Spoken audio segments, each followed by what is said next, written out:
कृष्ण। हरे कृष्ण प्रभु जी। जी माता जी। प्रभु जी, राखी माता जी को को-होस्ट बनाना है। ठीक है माता जी। माता जी आप हैंड रेज कर दीजिए।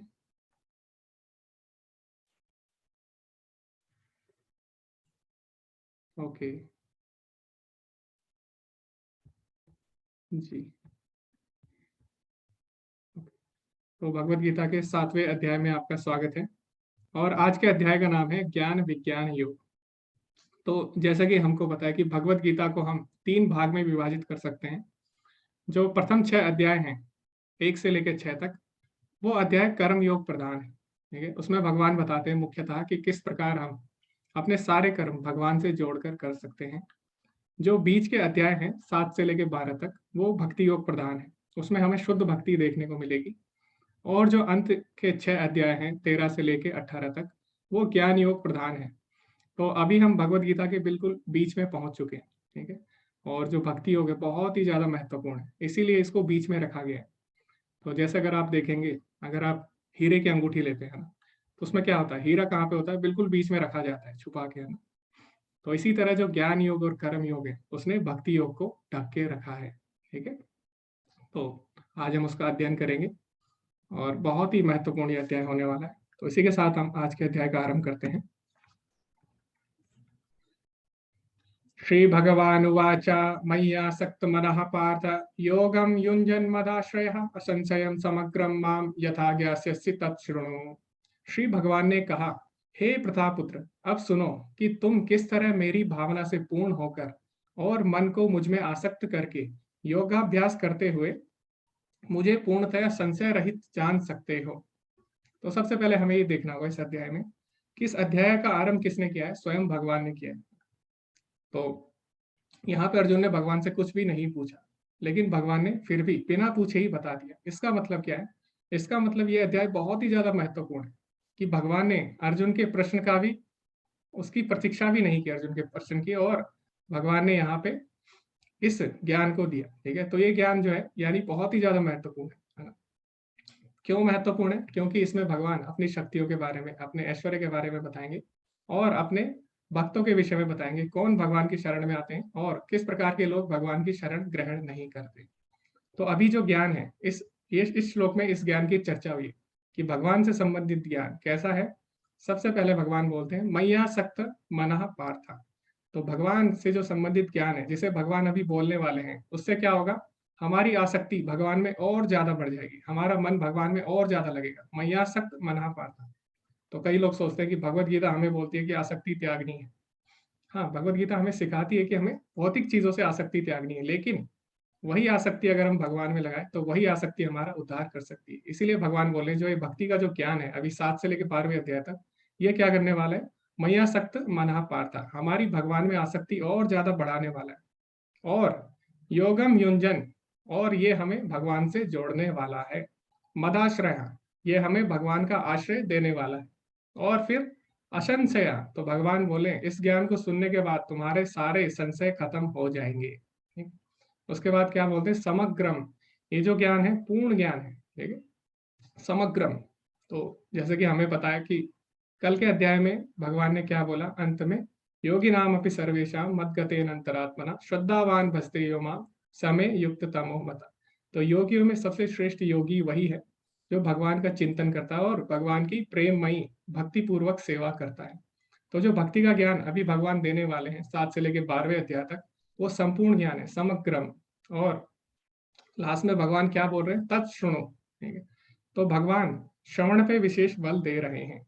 तो केवल अगर हम भगवान के ज्ञान को, भगवान की वाणी को अगर हम ध्यान से सुन भी लेते हैं, उसी से हमारा कल्याण हो सकता है। इसीलिए जो नवधा भक्ति है उसमें सबसे प्रथम विधि जो है ज्ञान की, वो कौन सी है, श्रवणम। ठीक है, उसके बाद श्रवणम, कीर्तनम, स्मरणम, पाद सेवनम, आर्च्यम, दास्यम, साक्यम, ये सारी विधियां हैं, लेकिन उसमें से सबसे पहली विधि है श्रवणम। ठीक है, तो अगर हम भगवान के बारे में ध्यान से सुन भी लेते हैं तो उसी से हमारा उद्धार हो सकता है। इसीलिए भगवान ने इस शब्द पे जोर दिया है, तत्शृणु। ठीक है, तो भगवान ने हमें 2 कान दिए हैं और 1 मुंह दिया है, तो हमें क्या करना है, सुनना ज्यादा है भगवान के बारे में। ठीक है, जितना हो सके हमें सुनना है।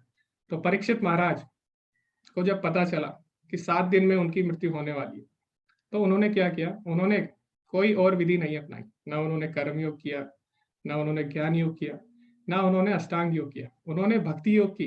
केवल एक विधि अपनाई, वो कौन सी थी? श्रवणम। ठीक है, तो अगर हम भगवान के बारे में ध्यान से सुनेंगे तो उसी से हमारा कल्याण हो सकता है। इसीलिए भगवान यहाँ पे बोल रहे हैं तत्श्रृणु, ध्यान से सुनिए। ठीक है, तो अब हमें क्या करना है, यह अध्याय ध्यान से सुनना होगा। तो प्रभुपाद जी अपने तात्पर्य में क्या लिखते हैं, भगवत गीता के इस 7वें अध्याय में कृष्ण भावनामृत की प्रकृति का विशद वर्णन हुआ है। कृष्ण समस्त ऐश्वर्य से पूर्ण है और वे इन्हें किस प्रकार प्रकट करते हैं इसका वर्णन इसमें हुआ है। इसके अतिरिक्त इस अध्याय में इसका भी वर्णन हुआ है कि 4 प्रकार के भाग्यशाली व्यक्ति कृष्ण के प्रति आसक्त होते हैं और 4 प्रकार के भाग्यहीन व्यक्ति कृष्ण की शरण में कभी नहीं आते। तो इस अध्याय में हमें बहुत सारी चीजें सीखने को मिलेगी। भगवान अपने विषय में बताएंगे, अपने ज्ञान के विषय में, और अपनी शक्तियों के, विभिन्न प्रकार की शक्तियों के विषय में बताएंगे, और किस प्रकार के लोग हैं जो भगवान की शरण ग्रहण करते हैं और किस प्रकार के लोग भगवान की शरण ग्रहण नहीं कर पाते, वो कौन से दुर्भाग्यशाली लोग हैं, इसके बारे में भी भगवान बताएंगे। तो इसी के साथ हम आगे बढ़ते हैं। अब भगवान आगे क्या बोलते हैं, अब मैं तुमसे पूर्ण रूप से व्यवहारिक तथा दिव्य ज्ञान कहूंगा। इसे जान लेने पर तुम्हें जानने के लिए और कुछ भी शेष नहीं रहेगा। तो भगवान बोल रहे हैं, जो भगवान अभी ज्ञान देने वाले हो, कैसा ज्ञान है? पूर्ण ज्ञान। तो ये जो बात भगवान ने बोली है, ये केवल भगवान ही बोल सकते हैं, ये हम लोग नहीं बोल सकते। ठीक है, क्यों? क्योंकि हमारा जो भी ज्ञान है वो कभी भी पूर्ण नहीं हो सकता। क्यों नहीं हो सकता? क्योंकि शास्त्रों में 4 तरह के दोष पाए जाते हैं मनुष्य में, जीवात्मा में, जिसके कारण वो शुद्ध ज्ञान नहीं ले सकता। तो वो दोष कौन से हैं? सबसे पहला है गलती करना। हम सभी से गलती हो जाती है, जब हम ज्ञान प्राप्त कर रहे होते हैं हमसे गलती हो सकती है। तो सबसे पहला दोष है गलती करना। ठीक है, उसके बाद है धोखा खा जाना। तो हमारी इंद्रियां धोखा भी खा सकती है। जैसे कि आपने देखा होगा, कभी कभी रेगिस्तान में हमको पानी दिख जाता है लेकिन वहां पे होता नहीं है। ठीक है, इस प्रकार हमारी इंद्रियां धोखा भी खा सकती है। तो ये दूसरा दोष है जो हमें शुद्ध ज्ञान से रोकता है। उसके बाद तीसरा जो दोष है वो क्या है, हमारी इंद्रियां अपूर्ण है। तो हमारी देखने की भी एक सीमा है, उससे अधिक हम नहीं देख सकते। जैसे कि बैग के अंदर क्या है ये हम नहीं देख सकते ना अपनी आंखों से। ठीक है, या फिर दीवार के पीछे क्या है ये हम नहीं देख सकते। और इसी प्रकार हमारी सुनने की भी एक सीमा होती है। तो जो लोग विज्ञान पढ़ते हैं उन्हें पता है कि एक एक फ्रीक्वेंसी होती है, एक आवृत्ति, उससे ज्यादा और कम, उसके बीच में ही हम सुन सकते हैं। ठीक है, उससे ज्यादा और कम में हम नहीं सुन सकते। तो इसी प्रकार हमारी जितनी भी इंद्रियां हैं उनकी क्या है, उनकी एक सीमा है, सीमित है। और चौथा जो दोष पाया जाता है हमारे, जो हमको शुद्ध ज्ञान लेने से रोकता है, वो कौन सा है? वो है धोखा देने की प्रवृत्ति। तो हो सकता है किसी को सब ज्ञान हो भी जाए, लेकिन किसी के अंदर धोखा देने की प्रवृत्ति हो सकती है, तो वो दूसरे को सही ज्ञान नहीं दे सकता। तो ये 4 प्रकार के दोष है जो शास्त्रों में बताए गए हैं, जो जीवात्मा को शुद्ध ज्ञान से रोकते हैं।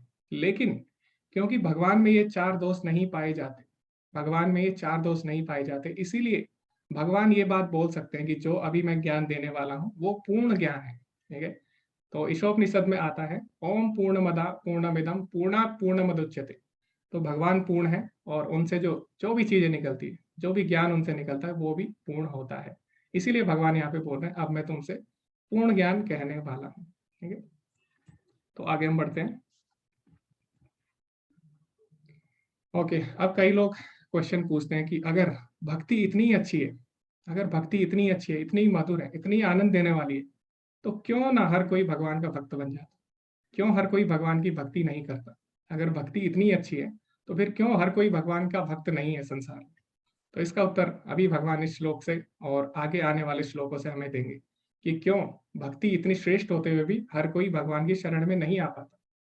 तो यहाँ से भगवान आरंभ करते हैं, मनुष्याणाम सहस्रेषु कश्चित् यतति सिद्धये यततामपि सिद्धानाम कश्चित् माम वेति तत्त्वतः। कई हजार मनुष्यों में से कोई एक सिद्धि के लिए प्रयत्नशील होता है और इस तरह सिद्धि प्राप्त करने वालों में से कोई विरला ही मुझे वास्तव में जान पाता है। तो संसार में बहुत सारे लोग हैं, उसमें से कोई कोई ही होता है जो भगवान के विषय में सुनना चाहता है, भगवान के बारे में जानना चाहता है। और उनमें से भी कोई कोई विरला ही होता है जो भगवान के बारे में जान पाता है। ठीक है, तो ये बात भगवान बता रहे हैं। जैसे कि अभी आपने देखा होगा, अभी यहाँ पे कितने लोग हैं? 150 लोग हैं ना इस मीटिंग। तो आपने देखा होगा कि सबसे पहले हमें देखना होगा, जब कोर्स आरंभ होता है तो सब लोग, पहले तो इतने सारे लोग हैं ना, उसमें से कुछ लोग रजिस्टर करते हैं कोर्स के लिए, कुछ लोग भगवत गीता पढ़ना चाहते हैं। लेकिन जितने लोग रजिस्टर करते हैं उसमें से भी कुछ ही लोग क्लास में आ पाते हैं, है ना, कुछ ही लोग आ पाते हैं, और उनमें से भी कुछ ही लोग अंत तक टिक पाते हैं। ठीक है, तो भगवान यही बात बोल रहे हैं यहाँ पे। तो यहाँ पे एक और उदाहरण आप दे सकते हैं, जैसे कि यहाँ पे मैराथन आप देख रहे हैं। तो मैराथन में क्या होता है, जब मैराथन होती है तो शहर में बहुत सारे लोग होते हैं, लेकिन उसमें से कुछ ही लोग उसमें भाग लेते हैं, और भाग लेने वालों में से कुछ ही लोग उसको पूर्ण कर पाते हैं, उसको पूरा कर पाते हैं। ठीक है, तो इसी प्रकार भगवान बोले कि बहुत सारे लोग हैं दुनिया में, लेकिन कुछ ही मुझे जानने की रुचि रखते हैं, और कुछ ही लोग वास्तव में मुझे जान पाते हैं। लेकिन ऐसा क्यों होता है, कुछ ही लोग भगवान को क्यों जान पाते हैं, बाकी लोग क्यों नहीं जान पाते, उसका उत्तर भगवान अगले श्लोक में देंगे। तो अगला श्लोक पढ़ते हैं। तो भगवान बोलते हैं कि मेरी दो तरह की शक्तियां हैं, अपराशक्ति और पराशक्ति। तो जो जीवात्मा है वो क्या है, भगवान की पराशक्ति है, लेकिन अपराशक्ति के संपर्क में आने के कारण वो भी अपने आप को अपराशक्ति मान बैठती है। तो इन दो श्लोकों में इसकी चर्चा हुई है, इसको हम पढ़ते हैं विस्तार से। भूमिरपो नलो वायु खम मनो बुद्धिरेव च अहंकार इति यम में भिन्ना प्रकृतिरष्टदा। पृथ्वी जल अग्नि वायु आकाश मन बुद्धि तथा अहंकार, ये 8 प्रकार से मेरी विभक्त भिन्न प्रकृतियां हैं। तो जो भगवान की इस श्लोक में बताई गई है वो भगवान की अपरा शक्ति है। ठीक है, जिसमें जड़ वस्तुएं आती। तो उसमें कौन कौन सी वस्तुएं आती है, उसमें आते हैं पंच तत्व और मन बुद्धि तथा अहंकार। तो इसको भगवान की अपरा शक्ति बोलते हैं। अब अगले श्लोक में भगवान अपनी पराशक्ति के बारे में बताएंगे। तो इसमें भगवान क्या बोलते हैं, हे महाबाहु अर्जुन, इनके अतिरिक्त मेरी एक अन्य पराशक्ति है जो उन जीवों से युक्त है जो इस भौतिक अपरा प्रकृति के साधनों का विदोहन कर रहे हैं। तो अभी हमने पढ़ा भगवान की शक्ति। ठीक है, उसमें 8 तत्व आते हैं, 5 तत्व आते हैं, 5 महाभूत आते हैं, और मन बुद्धि अहंकार।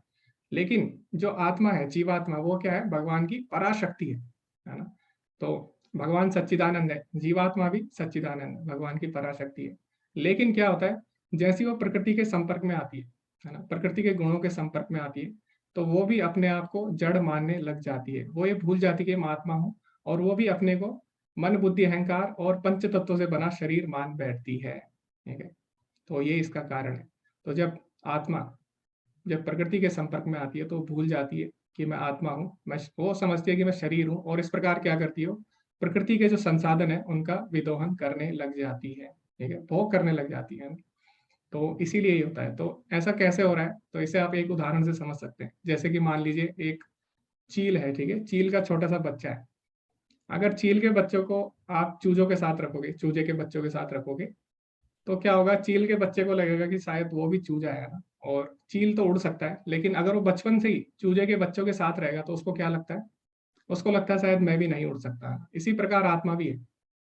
आत्मा भगवान का अंश है, सच्चिदानंद है, लेकिन क्योंकि वो प्रकृति के संपर्क में आ चुकी है, बहुत समय से प्रकृति के संपर्क में है, इस कारण वो भूल जाती है कि मैं आत्मा हूँ, और अपने आप को शरीर मान बैठती, और उसके बाद वो भोग में लग जाती है। इसी कारण वो भगवान को भूल जाती है। ठीक है,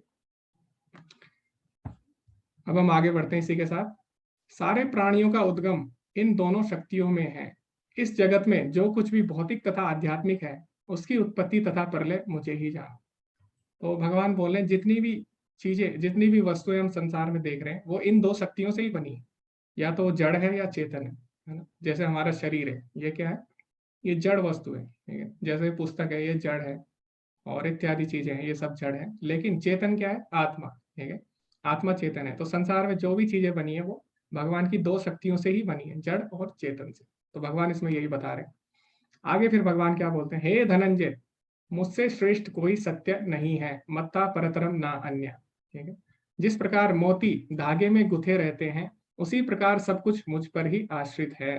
तो भगवान यहाँ पे बोले कि मैं ही परम सत्य हूँ, और मैं हर जगह व्याप्त हूँ। ठीक है, सब चीज मेरे पर ही आश्रित है। जैसे कि आपने देखा होगा, यहाँ पे भगवान उदाहरण भी दे रहे हैं। ठीक है?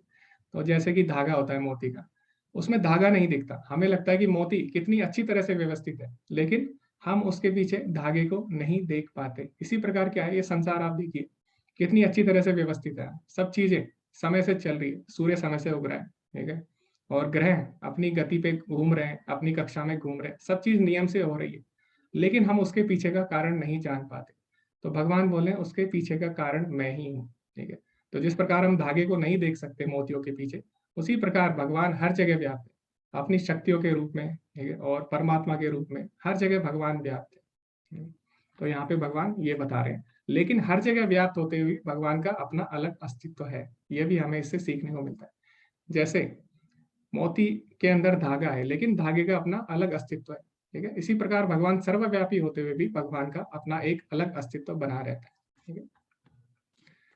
तो आगे भगवान क्या बोलते हैं,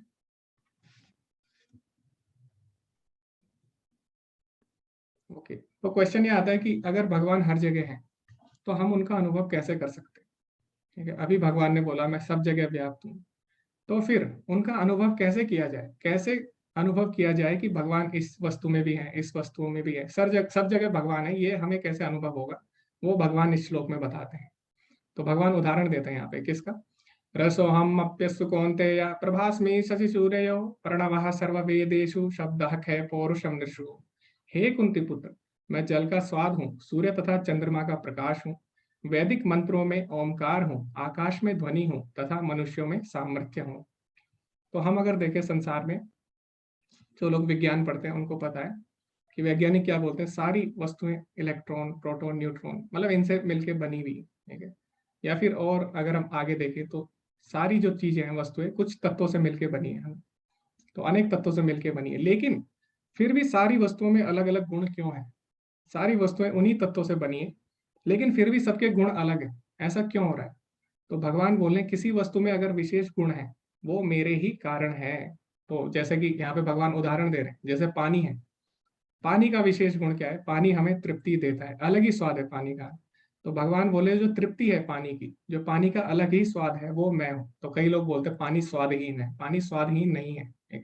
जिसको बहुत ज्यादा प्यास लगती है, अगर कोई बहुत ज्यादा थक जाता है, तो उसको आप सबसे पहले क्या पूछते हो, सबसे पहले अगर आपके घर में कोई मेहमान आएगा तो आप उसको क्या पूछते हो, आप डायरेक्ट खाना नहीं देते उसको ना, सबसे पहले हम उसको पानी देते हैं। क्यों, पानी जो तृप्ति देता है वो कोई और चीज नहीं दे सकती, ठीक है। तो पानी का अलग ही स्वाद है, पानी का विशेष गुण है वो। तो वो विशेष गुण किसके कारण है, भगवान के कारण। तो इस तरह जब हम पानी पिएंगे तो अगर हमें उसका विशेष गुण, उसका विशेष जो स्वाद आएगा, उससे हम भगवान का अनुभव कर सकते हैं, ठीक है। तो अगली बार आप लोग जब भी पानी पिएंगे तो आप इस श्लोक को याद करना, और इससे आपको भगवान का भी स्मरण होगा, ठीक है। तो इस प्रकार हम भगवान का स्मरण कर सकते हैं अलग अलग गुणों से। तो इसी प्रकार जो सूर्य और चंद्रमा है उसका विशेष गुण क्या है, उनका प्रकाश। तो भगवान बोले वो प्रकाश भी मैं ही हूँ। तो जब भी आप सूर्य को देखें, चंद्रमा को देखें, तो उसके प्रकाश को देख के आप भगवान की अनुभूति कर सकते हैं। इसी प्रकार वैदिक मंत्रों में भगवान बोले मैं ओमकार हूँ। तो ओमकार के बिना कोई भी वैदिक मंत्र आरंभ नहीं होता, ठीक है। तो इसी प्रकार भगवान के बिना सृष्टि आरंभ नहीं हो सकती, भगवान के बिना किसी का भी कोई अस्तित्व नहीं हो सकता, ठीक है। और इस प्रकार हम भगवान को अनुभव कर सकते हैं। फिर आगे भगवान बोले मैं आकाश में ध्वनि हूँ और मनुष्य में सामर्थ्य हूँ। तो किसी मनुष्य के अंदर विशेष सामर्थ्य है, किसी के अंदर अलग ही टैलेंट होता है ना, सबके सबके सबका अपना अपना टैलेंट होता है, ठीक है।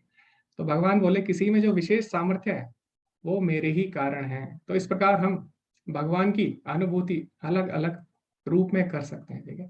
भगवान सब जगह व्याप्त है और इस तरह से हम उनकी अनुभूति कर सकते हैं। आगे हम बढ़ते हैं। तो यहाँ पे भगवान ने 8 से लेके जो 11 तक श्लोक है, इसमें भगवान ने और भी विभूतियां बताई है जिनसे हम भगवान का अनुभव कर सकते हैं।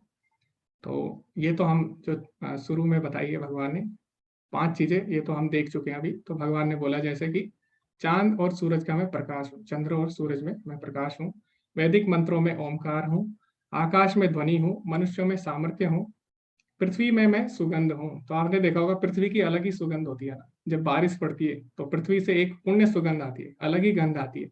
भगवान बोले विशेष गंध मैं ही हूँ। आग में क्या है, आग की विशेषता क्या है, उसकी तपिश। भगवान बोले आग की गर्मी भी मैं ही हूँ।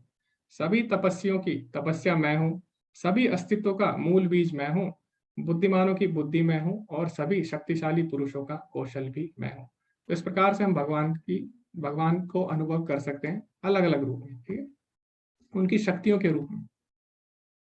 तो आगे भगवान बोलते हैं तुम जान लो कि मेरी शक्ति द्वारा सारे गुण प्रकट होते हैं, चाहे वो सतोगुण हो, रजोगुण हो या तमोगुण। एक प्रकार से मैं सब कुछ हूँ किंतु हूँ स्वतंत्र।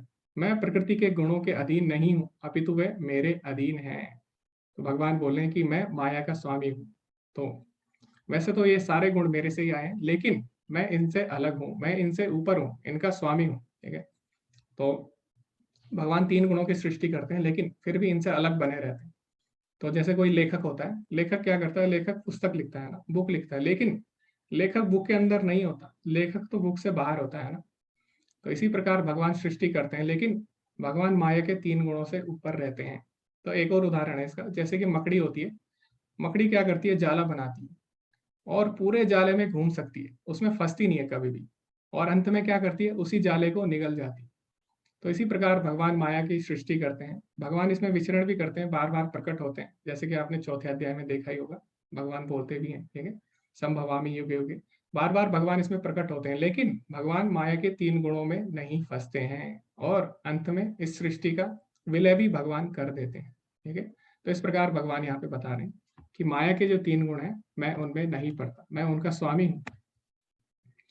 3 गुणों के द्वारा मोहग्रस्त यह सारा संसार मुझ गुणातीत तथा अविनाशी को नहीं जानता, ठीक है। भगवान बोले कि 3 गुणों में, क्योंकि ये संसार की सृष्टि 3 गुणों से होती है, और जब हम इन संसार में आते हैं तो हम इन 3 गुणों में फंस जाते हैं, जिसके कारण हम भगवान को नहीं जान पाते। लेकिन ऐसा क्यों होता है, क्यों हम 3 गुणों में फंस जाते हैं, ऐसा क्यों होता है, और किस तरह हम उनसे बाहर निकल सकते हैं, ये भगवान अगले श्लोक में बताएंगे। तो अगला जो श्लोक है, ये श्लोक बहुत ही ज्यादा महत्वपूर्ण श्लोक है, ना सिर्फ इस अध्याय का बल्कि भगवत गीता का भी, ठीक है। तो इसमें भगवान क्या बोलते हैं, दैवी हे सगुणमाई मम माया दुरत्यया मामे वै प्रपद्यन्ते माया में ताम तरन्ति ते। तो भगवान बोलते हैं, देवी ही ऐसा गुणमाई मम माया दुरत्या, ये जो मेरी माया है 3 गुणों की, इसको पार करना दुरत्या, दुरत्या मतलब होता है बहुत ही ज्यादा कठिन है, बहुत ही ज्यादा कठिन। लेकिन अब क्या होता है, जैसे आप डॉक्टर के पास जाते हो तो डॉक्टर सबसे पहले बीमारी बताता है ना, उसके बाद जब बीमारी पता लग जाती है फिर वो उसका इलाज बताता है। तो इसी प्रकार भगवान भगवत गीता में जो भी श्लोक बोलते हैं, पहले श्लोक में भगवान बीमारी बताते हैं, समस्या बताते हैं, उसके बाद उसका उपाय भी बताते हैं। तो पहली लाइन में भगवान ने बोल दिया कि जो 3 गुणों की माया है उसको पार करना बहुत ही कठिन है, लेकिन उससे बाहर निकलने का एक उपाय भी है। वो क्या है, मामेव ये प्रपद्यन्ते मायामेताम तरन्ति ते, लेकिन जो मेरी शरण में आ जाता है वो माया के 3 गुणों को लांग देता है, ठीक है। ठीक है, छोटा सा डिस्कशन करते हैं। तो मेरा आप सभी से क्वेश्चन है, आप लोग हैंड रेज कर सकते हैं कि हम अपने बल पर क्यों नहीं माया के 3 गुणों को पार कर सकते हैं, क्यों हमें उसके लिए भगवान की शरण की ही आवश्यकता है, क्यों ना हम अपने प्रयास से माया के 3 गुणों को पार कर सकते हैं। हरे कृष्ण जितेंद्र प्रभु जी।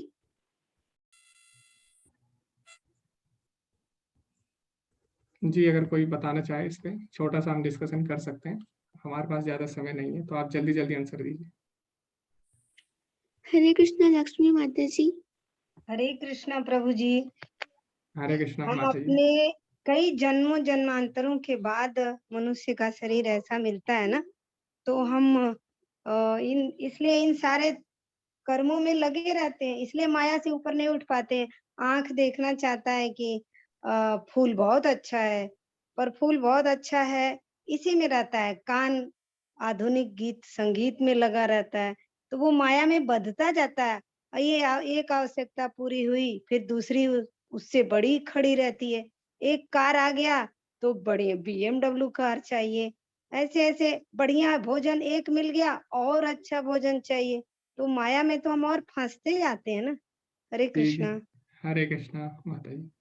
माता जी ने एक कारण बताया बहुत ही अच्छा कि हमारी इच्छाएं कभी भी खत्म नहीं होती, इस कारण हम बाहर नहीं निकल सकते माया से, इसमें हम और बल्कि फंसते जाते हैं। जैसे कि दलदल, दलदल में क्या होता है, जितना हम हाथ पैर मारते हैं उतना और ज्यादा हम धंसते जाते हैं ना, ऐसे होता है।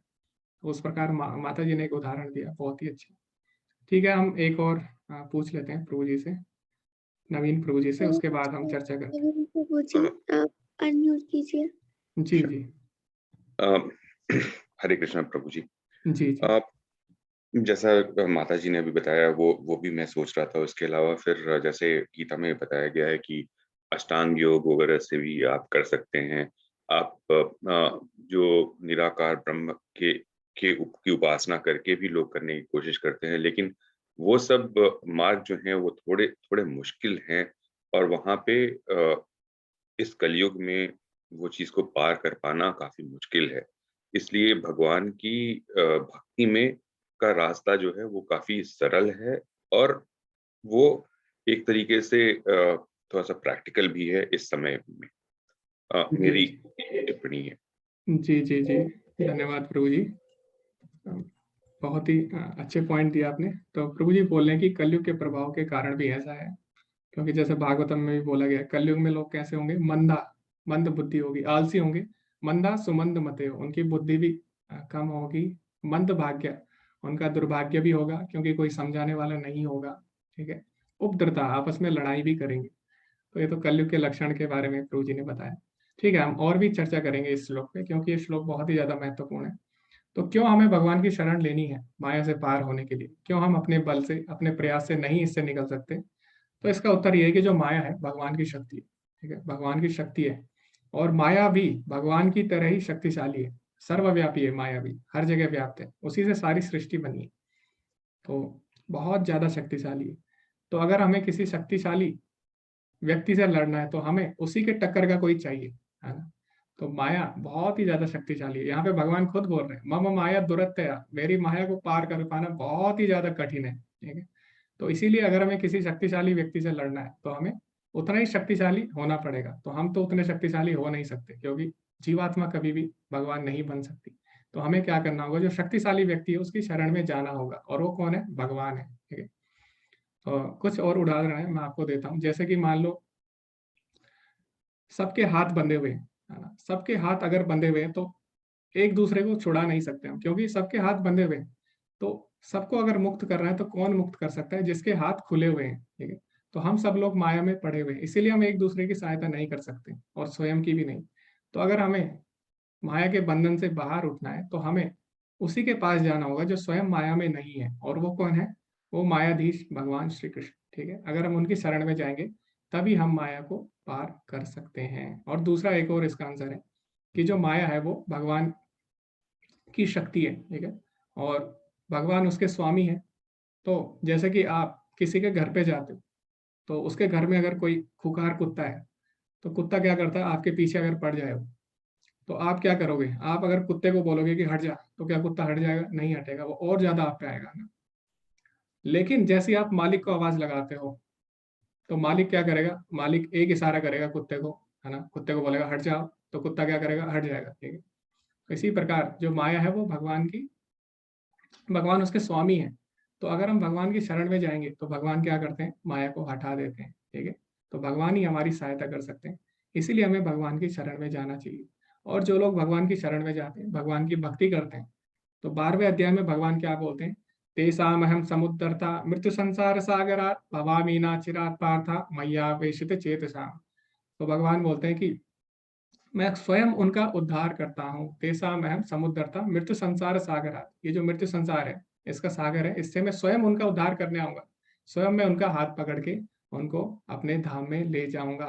भवामि न चिरात् पार्थ, और इसमें मैं बिल्कुल भी देरी नहीं होने दूंगा। तो अगर जो भगवान की शरण में है, पूरी तरह से भगवान की शरण ग्रहण कर लेता है, भगवान स्वयं उसका उद्धार करने आएंगे इस माया के संसार से। ठीक है, तो ये हमें यहाँ पे सीखने को मिलता है। इसी के साथ अभी हम आगे बढ़ते हैं। लेकिन भगवान बोले इतना सब कुछ होने के बाद भी, इतना सब कुछ होने के बाद भी कुछ लोग हैं वो मेरी शरण में कभी नहीं आएंगे। तो वो 4 तरह के लोग कौन से हैं जो भगवान की शरण में कभी नहीं आएंगे? तो इस उदाहरण में, इस श्लोक में भगवान उनके उदाहरण देते हैं, उनके विषय में बताते हैं। तो भगवान बोलते हैं, नमाम दुष्कृतनो मूढ़ः प्रपद्यन्ते नराधमा मायया अपहृता ज्ञान आसुरं भावम् आश्रिता। जो निपट मूर्ख हैं, जो मनुष्यों में अधम है, जिनका ज्ञान माया द्वारा हर लिया गया है, तथा जो असुरों की नास्तिक प्रकृति को धारण करने वाले हैं, ऐसे दुष्ट मेरी शरण ग्रहण नहीं करते। तो यहाँ पे इन लोगों को क्या बोला गया है? दुष्कृतनो। तो एक होता है सुकृति, अर्थात जो भाग्यशाली व्यक्ति है। दुष्कृतनो मतलब होता है जो दुर्भाग्यशाली व्यक्ति है। तो भगवान बोले 4 प्रकार के दुर्भाग्यशाली व्यक्ति कभी भी मेरी शरण ग्रहण नहीं करते। तो सबसे पहले कौन है? सबसे पहले है मूढ़ा, यानी जो मूर्ख लोग हैं। तो अगर आप प्रभुपाद जी का तात्पर्य पढ़ेंगे तो प्रभुपाद जी उसमें बताते हैं कि इस श्रेणी में कौन आते हैं। सबसे पहली जो श्रेणी है मूर्ख, इसमें वो लोग आते हैं जो दिन रात अपनी इंद्रिय तृप्ति के विषय में कार्य करते हैं, उसके बारे में ही पूरा जीवन बिता देते हैं इंद्रिय तृप्ति करने में। और वो क्या करते हैं? दिन रात गधे की तरह मेहनत करते हैं ताकि वो इंद्रिय तृप्ति कर सके। तो जैसे गधा होता है, गधा पूरे दिन मेहनत करता है, भारी वजन ढोता है, क्यों? ताकि उसको रात को यानी शाम के समय उसको क्या मिल सके, थोड़े से उसको चने मिल सके, थोड़ा सा खाना मिल सके। तो इसी प्रकार जो मूर्ख लोग हैं वो अपना पूरा जीवन बिता देते हैं धन संपदा इकट्ठा करने में, ठीक है। और उनके पास अगर आप जाओगे, उनसे अगर आप बोलोगे भगवत गीता पढ़ लो, भगवान के बारे में जानो, तो वो क्या बोलते हैं, हमारे पास समय नहीं है बिल्कुल भी, ठीक है, इन फालतू चीजों का समय हमारे पास बिल्कुल भी नहीं है, और वो अपने काम में लगे रहते हैं, ठीक है। तो जैसे कि मधुमक्खी होती है ना, तो मधुमक्खी क्या करती है, पूरे जीवन में शहद इकट्ठा करने में लगाती है, लेकिन अंत में क्या होता है, अंत में भालू आता है और उसको तोड़ देता है, ठीक है। इसी प्रकार जो मूर्ख व्यक्ति होते हैं पूरे जीवन धन संपदा इकट्ठा करने में लगा देते हैं, और वो सोचते हैं कि शायद हम अमर रहेंगे और इसका भोग करेंगे अंतकाल तक, लेकिन अंत में क्या होता है, मृत्यु सर्वहरश्चाहम, भगवान मृत्यु के रूप में आते हैं और सब कुछ छीन लेते हैं, ठीक है। तो पहले जो श्रेणी है इस प्रकार मूर्ख लोगों की श्रेणी है। फिर जो दूसरी श्रेणी आती है उसमें कौन से लोग आते हैं, उसमें आते हैं नराधमा, अर्थात वो नर तो हैं, मनुष्य जैसे उनका जीवन है, लेकिन मनुष्यों में भी सबसे अधम है। तो इसमें आते हैं वो लोग जिनका जीवन उच्च स्तरीय, ठीक है, हाई क्लास। तो वो इतना मेहनत तो नहीं करते दिन रात गधे की तरह, उनके ऐशो आराम है ना? ऐशो आराम है उनके जीवन में, लेकिन फिर भी इतना कुछ होते हुए भी, इतना समय होते हुए भी वो भगवान का नाम नहीं लेते। तो मनुष्य जैसा जीवन तो जी रहे हो, जैसे पहले इस श्रेणी में क्या था, वो गधे जैसा, जानवरों जैसा जीवन जी रहा था, लेकिन इस श्रेणी के लोग अच्छा जीवन जीते हैं, लेकिन फिर भी भगवान के बारे में नहीं जानना चाहते, ठीक। फिर जो तीसरी श्रेणी है इसमें कौन से लोग आते हैं, माया या अपरता ज्ञान, अर्थात जो लोग ज्ञानी तो है लेकिन उनका ज्ञान माया द्वारा हर लिया गया है, लेकिन उन्हें भगवान के विषय में ज्ञान नहीं है। ज्ञान तो है उन्हें भौतिक चीजों का, लेकिन भगवान के विषय में नहीं है। तो जैसे कोई वैज्ञानिक है, मान लो, सारे वैज्ञानिक नहीं है, कुछ वैज्ञानिक आस्तिक भी हैं, लेकिन मान लीजिए कोई वैज्ञानिक है और उसके पास बहुत ज्यादा ज्ञान है। इसी तरह जो कुछ दार्शनिक होते हैं उनके पास भी बहुत ज्यादा ज्ञान होता है। इसी प्रकार जो कवि लोग होते हैं, कवि पोएट होते हैं, राइटर होते हैं, इनके पास भी बहुत ज्यादा ज्ञान होता है, लेकिन अगर इनके पास इतना ज्ञान होने के बाद भी अगर भगवान के विषय में ज्ञान नहीं है, तो उस ज्ञान का कोई भी फायदा नहीं है, कोई भी फायदा नहीं है ना, क्योंकि जो जीवन की असली समस्या है उनसे ये छुटकारा नहीं दिला सकता। तो ये लोग इतना ज्ञान होने के बाद भी भगवान के विषय में ज्ञान नहीं होता, तो क्यों, माया अपरथा, तो माया के द्वारा हर लिया गया इनका ज्ञान, ठीक है। ये तो तीसरी श्रेणी के लोग हैं। और चौथी श्रेणी में जो लोग आते हैं वो कौन से हैं, आसुरम भाव माश्रिता। तो ये लोग क्या है, आसुरी स्वभाव को ग्रहण करके रखे हुए हैं। तो इनका जो भाव है कैसा है, आसुरी भाव है। तो ये लोग इसमें कौन आते हैं, इसमें आते हैं नास्तिक लोग। तो जो पहली श्रेणी के लोग हैं जो कि मूर्ख लोग थे, उनको भगवान के बारे में पता तो होता है, लेकिन वो समय नहीं निकालते, भगवान को इतनी प्राथमिकता नहीं देते। लेकिन जो आसुरी लोग हैं वो क्या करते हैं, वो भगवान के अस्तित्व को ही नकार देते हैं, ठीक है। और वो लोग स्वयं को भी भगवान बोल देते हैं कभी कभी। तो जैसे आपने देखा होगा रावण, हिरण्यकश्यपु, ये सब बोलते थे हम ही भगवान है, हम ही हरि है, ठीक है। तो इस प्रकार इन्होंने क्या किया, असुरी स्वभाव ग्रहण कर लिया था, ठीक है? तो ये चार प्रकार के लोग हैं जो कभी भी भगवान की शरण में नहीं जाते। लेकिन ऐसे भी कुछ लोग हैं जो भगवान की शरण में जाते हैं, ठीक है। तो उसके बारे में भगवान अगले श्लोक में बताते हैं। वो चार कौन भाग्यशाली व्यक्ति हैं जो भगवान की शरण में जाते हैं। भगवान बोलते हैं, चतुर्विधा भजन्ते माम जनः सुकृतिनार्जुन आर्तो जिज्ञासु अर्थार्थी ज्ञानी च भरत ऋषभा। हे भरत श्रेष्ठ, चार प्रकार की पुण्यात्माएं मेरी सेवा करती हैं। सबसे पहले कौन है, आर्थ। आर्थ मतलब होता है जो बहुत दुखी है। तो आपने देखा होगा जब किसी के जीवन में दुख आता है तब क्या करता हूँ, कई लोग दुख में भगवान की शरण में चले जाते हैं कि बस बहुत हो गया, इस संसार में तो बहुत दुख है, अब मुझे क्या करना है, भगवान की सेवा में जाना है ना। तो वो भगवान की सेवा में जाते हैं, शरण में जाते हैं। उसके बाद दूसरी जो कैटेगरी है, दूसरी जो श्रेणी है, उसमें कौन से आते हैं, जिज्ञासु। जिज्ञासु अर्थात वो लोग हैं जो लोग जिज्ञासा करते हैं कि हमने भगवत गीता के बारे में बहुत सुना है, और हमने देखा कि बड़े बड़े वैज्ञानिक, बड़े बड़े दार्शनिक लोग भी इसके बारे में बोलते हैं, और हर कोई इसकी चर्चा कर रहा है। और कल तो मेरा मित्र भी इसके बारे में बता रहा था कि भगवत गीता में ऐसा लिखा हुआ है, ऐसा लिखा हुआ है। तो जरूर भगवत गीता में कुछ तो है। तो ऐसा क्या है भगवत गीता में, तो वो लोग क्या करते हैं, जिज्ञासा करते हैं, ठीक है, भगवान के बारे में जानने की। तो इसके कारण वो बोलते हैं चलो एक बार मैं भी इसको पढ़ता हूँ, है ना, और मैं देखता हूँ इसमें क्या है। तो इस तरह वो भगवान से जुड़ना चाहते हैं जिज्ञासा के द्वारा। तो दूसरी श्रेणी में इस प्रकार के लोग आते हैं। फिर जो तीसरी श्रेणी है वो कौन सी है, अर्थार्थी। अर्थार्थी क्या है, जिन्हें कुछ भौतिक लाभ चाहिए होता है, ठीक है।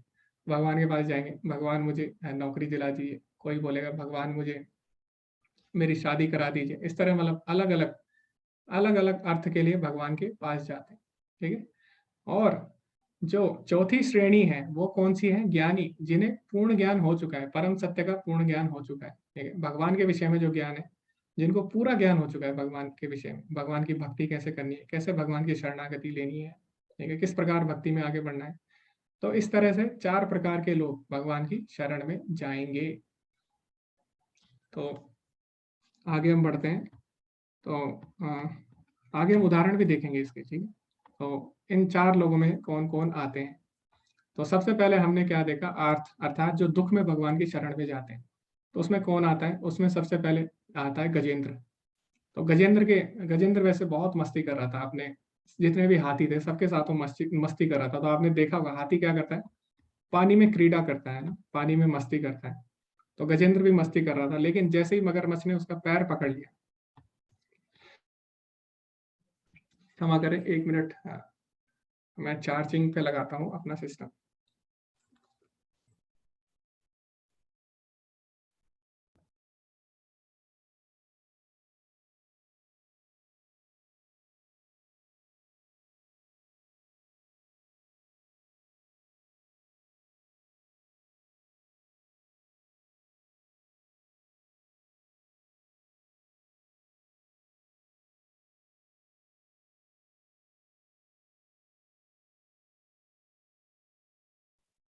हरे कृष्णा, क्षमा करें। तो 4 प्रकार के लोग भगवान की शरण में जाते हैं। सबसे पहले गजेंद्र का उदाहरण आया, जो दुख में भगवान की शरण में गया। तो गजेंद्र के जीवन में जब दुख आया तब उसने भगवान का स्मरण किया और इस प्रकार भगवान ने उसका उद्धार किया। इसी प्रकार जो द्रौपदी हैं, उन्होंने भी क्या किया? उन्होंने भी भगवान को दुख में याद किया, ठीक है।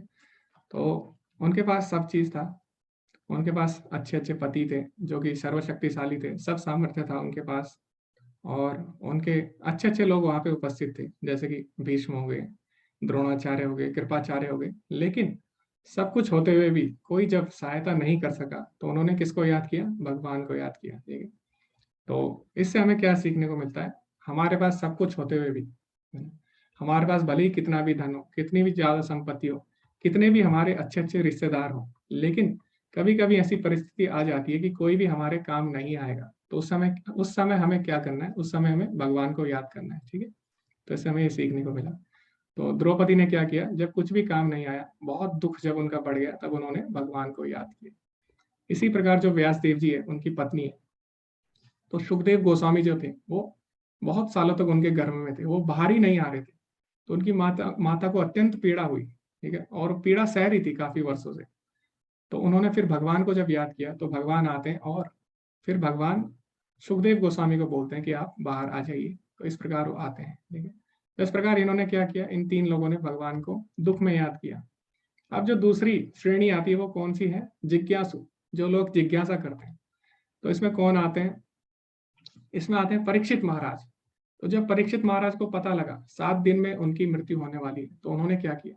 इतने कम समय में क्या किया जाए? कर्म योग किया जाए, ज्ञान योग किया जाए, अष्टांग योग किया जाए? नहीं, कुछ भी उनके काम नहीं आया। तो उन्होंने जिज्ञासा की कि आखिर जो जन्म मृत्यु का चक्कर है, इतने कम समय में मैं किस तरह उससे बाहर निकलूं। तो फिर वो किसके पास जाते हैं? सुखदेव गोस्वामी के पास। और सुखदेव गोस्वामी क्या करते हैं? उन्हें भगवान की कथा सुनाते हैं, भगवान की लीलाएं सुनाते हैं, और इससे उनका उद्धार हो जाता है। तो जो भगवान के भक्त होते हैं बहुत ही चतुर होते हैं, उन्हें पता होता है कि मृत्यु तो हम रोक नहीं सकते। तो जो सुखदेव गोस्वामी से उन्होंने, परीक्षित महाराज ने ये नहीं बोला कि आप मुझे अमर कर दीजिए या आप मेरी आयु बढ़ा दीजिए, जैसे कि असुर लोग बोलते हैं। तो उन्होंने ये बोला कि आप मुझे इससे परमानेंट छुटकारा दिलाइए, ठीक है। आप मुझे ऐसी ऐसी ऐसी विधि बताइए जिससे मैं इस चक्कर में दोबारा ना पड़ूं। तो फिर सुखदेव गोस्वामी ने उनको भगवान की कथा सुनाई। तो ये थे जिज्ञासु। उसके बाद आते हैं अर्थार्थी। तो अर्थार्थी में कौन आ गया? अर्थार्थी में आ गया ध्रुव महाराज। तो ध्रुव महाराज को जब उनकी सौतेली माँ ने उनके साथ बुरा व्यवहार किया, तो ऐसे बहुत बड़ी कहानी है लेकिन मैं शॉर्ट में बताऊंगा। तो जब उनकी सौतेली माँ ने उनसे दुर्व्यवहार किया, तो उसके बाद उन्होंने सोचा कि अब मुझे भी ऐसे ही राज्य चाहिए, अपने पिता जैसा मुझे साम्राज्य चाहिए। तो उसके लिए वो क्या करते हैं? भगवान की शरण में जाते हैं, भगवान को ढूंढते हैं, और वन में जाके वो क्या करते हैं? भगवान की तपस्या करते हैं, और उससे भगवान जब प्रसन्न हो जाते हैं, तो जब भगवान तब तक प्रकट नहीं होते जब तक उनका हृदय शुद्ध नहीं हो जाता, ठीक है। क्योंकि भगवान किसी को, अपने भक्तों को ऐसा वरदान नहीं देते जिससे उनका नाश हो जाए। ठीक है, तो देवी देवता क्या करते हैं, देवी देवता ऐसा वरदान दे सकते हैं, लेकिन भगवान तब तक वरदान नहीं देते जब तक भक्त का हृदय शुद्ध नहीं हो जाता। तो जैसे ही उनका हृदय शुद्ध हो गया तपस्या करके, तो भगवान उनके सामने प्रकट होते हैं। तो ध्रुव महाराज बोलते हैं कि हे भगवान, मैं तो आपसे कांच के टुकड़े मांग रहा था, लेकिन आज तो मुझे साक्षात हीरा मिल गया, अब मेरे अंदर कोई भी इच्छा नहीं है। ठीक है, तो इस प्रकार ध्रुव महाराज प्रारंभ में तो वो गए थे अर्थ के लिए, प्रारंभ में राज्य मांगने के लिए गए थे, लेकिन बाद में वो भगवान के शुद्ध भक्त बन गए। इसी तरह इसमें एक और उदाहरण आता है किसका, सुग्रीव का। तो सुग्रीव की जो पत्नी है, उसको भी क्या किया, बाली ने उसका हरण कर लिया था, और उसका राज्य भी उसने हड़प लिया था बाली ने। तो फिर उसने किसकी सहायता ली, भगवान श्री राम की। ठीक है, तो प्रारंभ में वो भी भगवान की शरण में किस लिए गया, अर्थ के लिए गया, लेकिन बाद में वो भी भगवान के शुद्ध भक्त बन गए भगवान की सेवा करके। ठीक है, लेकिन अंत में एक श्रेणी और है, 3 श्रेणियां होगी, अर्थ, जिज्ञासी, अर्थार्थी, और चौथी श्रेणी में कौन आते हैं, ज्ञानी लोग आते हैं। तो ज्ञानी लोग कौन है, जिन्हें पूर्ण ज्ञान है और वो भगवान की भक्ति करना चाहते हैं। तो इसमें आते हैं, उदाहरण आता है, अगर आप भागवतम पढ़ेंगे तो उसमें शौनक आदि अन्य ऋषि जाते हैं किसके चरण में, सुत गोस्वामी। सुत गोस्वामी से बोलते कि आप हमें भागवतम सुनाइए, जो भागवतम परीक्षित महाराज को सुखदेव गोस्वामी ने सुनाई थी, वही भागवतम आप हमें सुनाइए और हमारा उद्धार करिए। तो इस प्रकार ये ज्ञानी लोग सब किसके शरण में आते हैं, शुद्ध भक्तों की शरण में, और भगवान की भक्ति को ग्रहण करते हैं। तो इस प्रकार 4 प्रकार के लोग भगवान की शरण में आते हैं। तो आगे हम देखेंगे कि ये 4 प्रकार के लोग भगवान की शरण में आते हैं। वैसे तो ये सारे ही लोग श्रेष्ठ हैं, क्योंकि किसी ना किसी तरह भगवान की शरण में आए हैं, लेकिन फिर भी भगवान बोल रहे हैं इनमें से सबसे ज्यादा मुझे प्रिय कौन है। भगवान अभी बताएंगे इस श्लोक में, इनमें से कोई है जो मुझे सबसे ज्यादा प्रिय है, इन 4 प्रकार के लोगों में से। और वो कौन है, तेषां ज्ञानी नित्ययुक्ता एक भक्तिर्विशिष्यते प्रियो हि ज्ञानिनो अत्यर्थम अहम सच मम प्रिया। इनमें से जो परम ज्ञानी है और जो शुद्ध भक्ति में लगा रहता है, वह सर्वश्रेष्ठ है, क्योंकि मैं उसे अत्यंत प्रिय हूँ और वह मुझे प्रिय है। तो भगवान बोल रहे हैं जो 4 प्रकार के लोग हैं, 4 प्रकार के व्यक्ति हैं, उनमें से जो ज्ञानी है, जिसे भगवान के बारे में ज्ञान है, और केवल ज्ञान नहीं बल्कि जो उसका अभ्यास भी कर रहा है, एक भक्तिर्विशिष्यते, जो भगवान की भक्ति भी कर रहा है, वो भगवान को सबसे ज्यादा प्रिय है।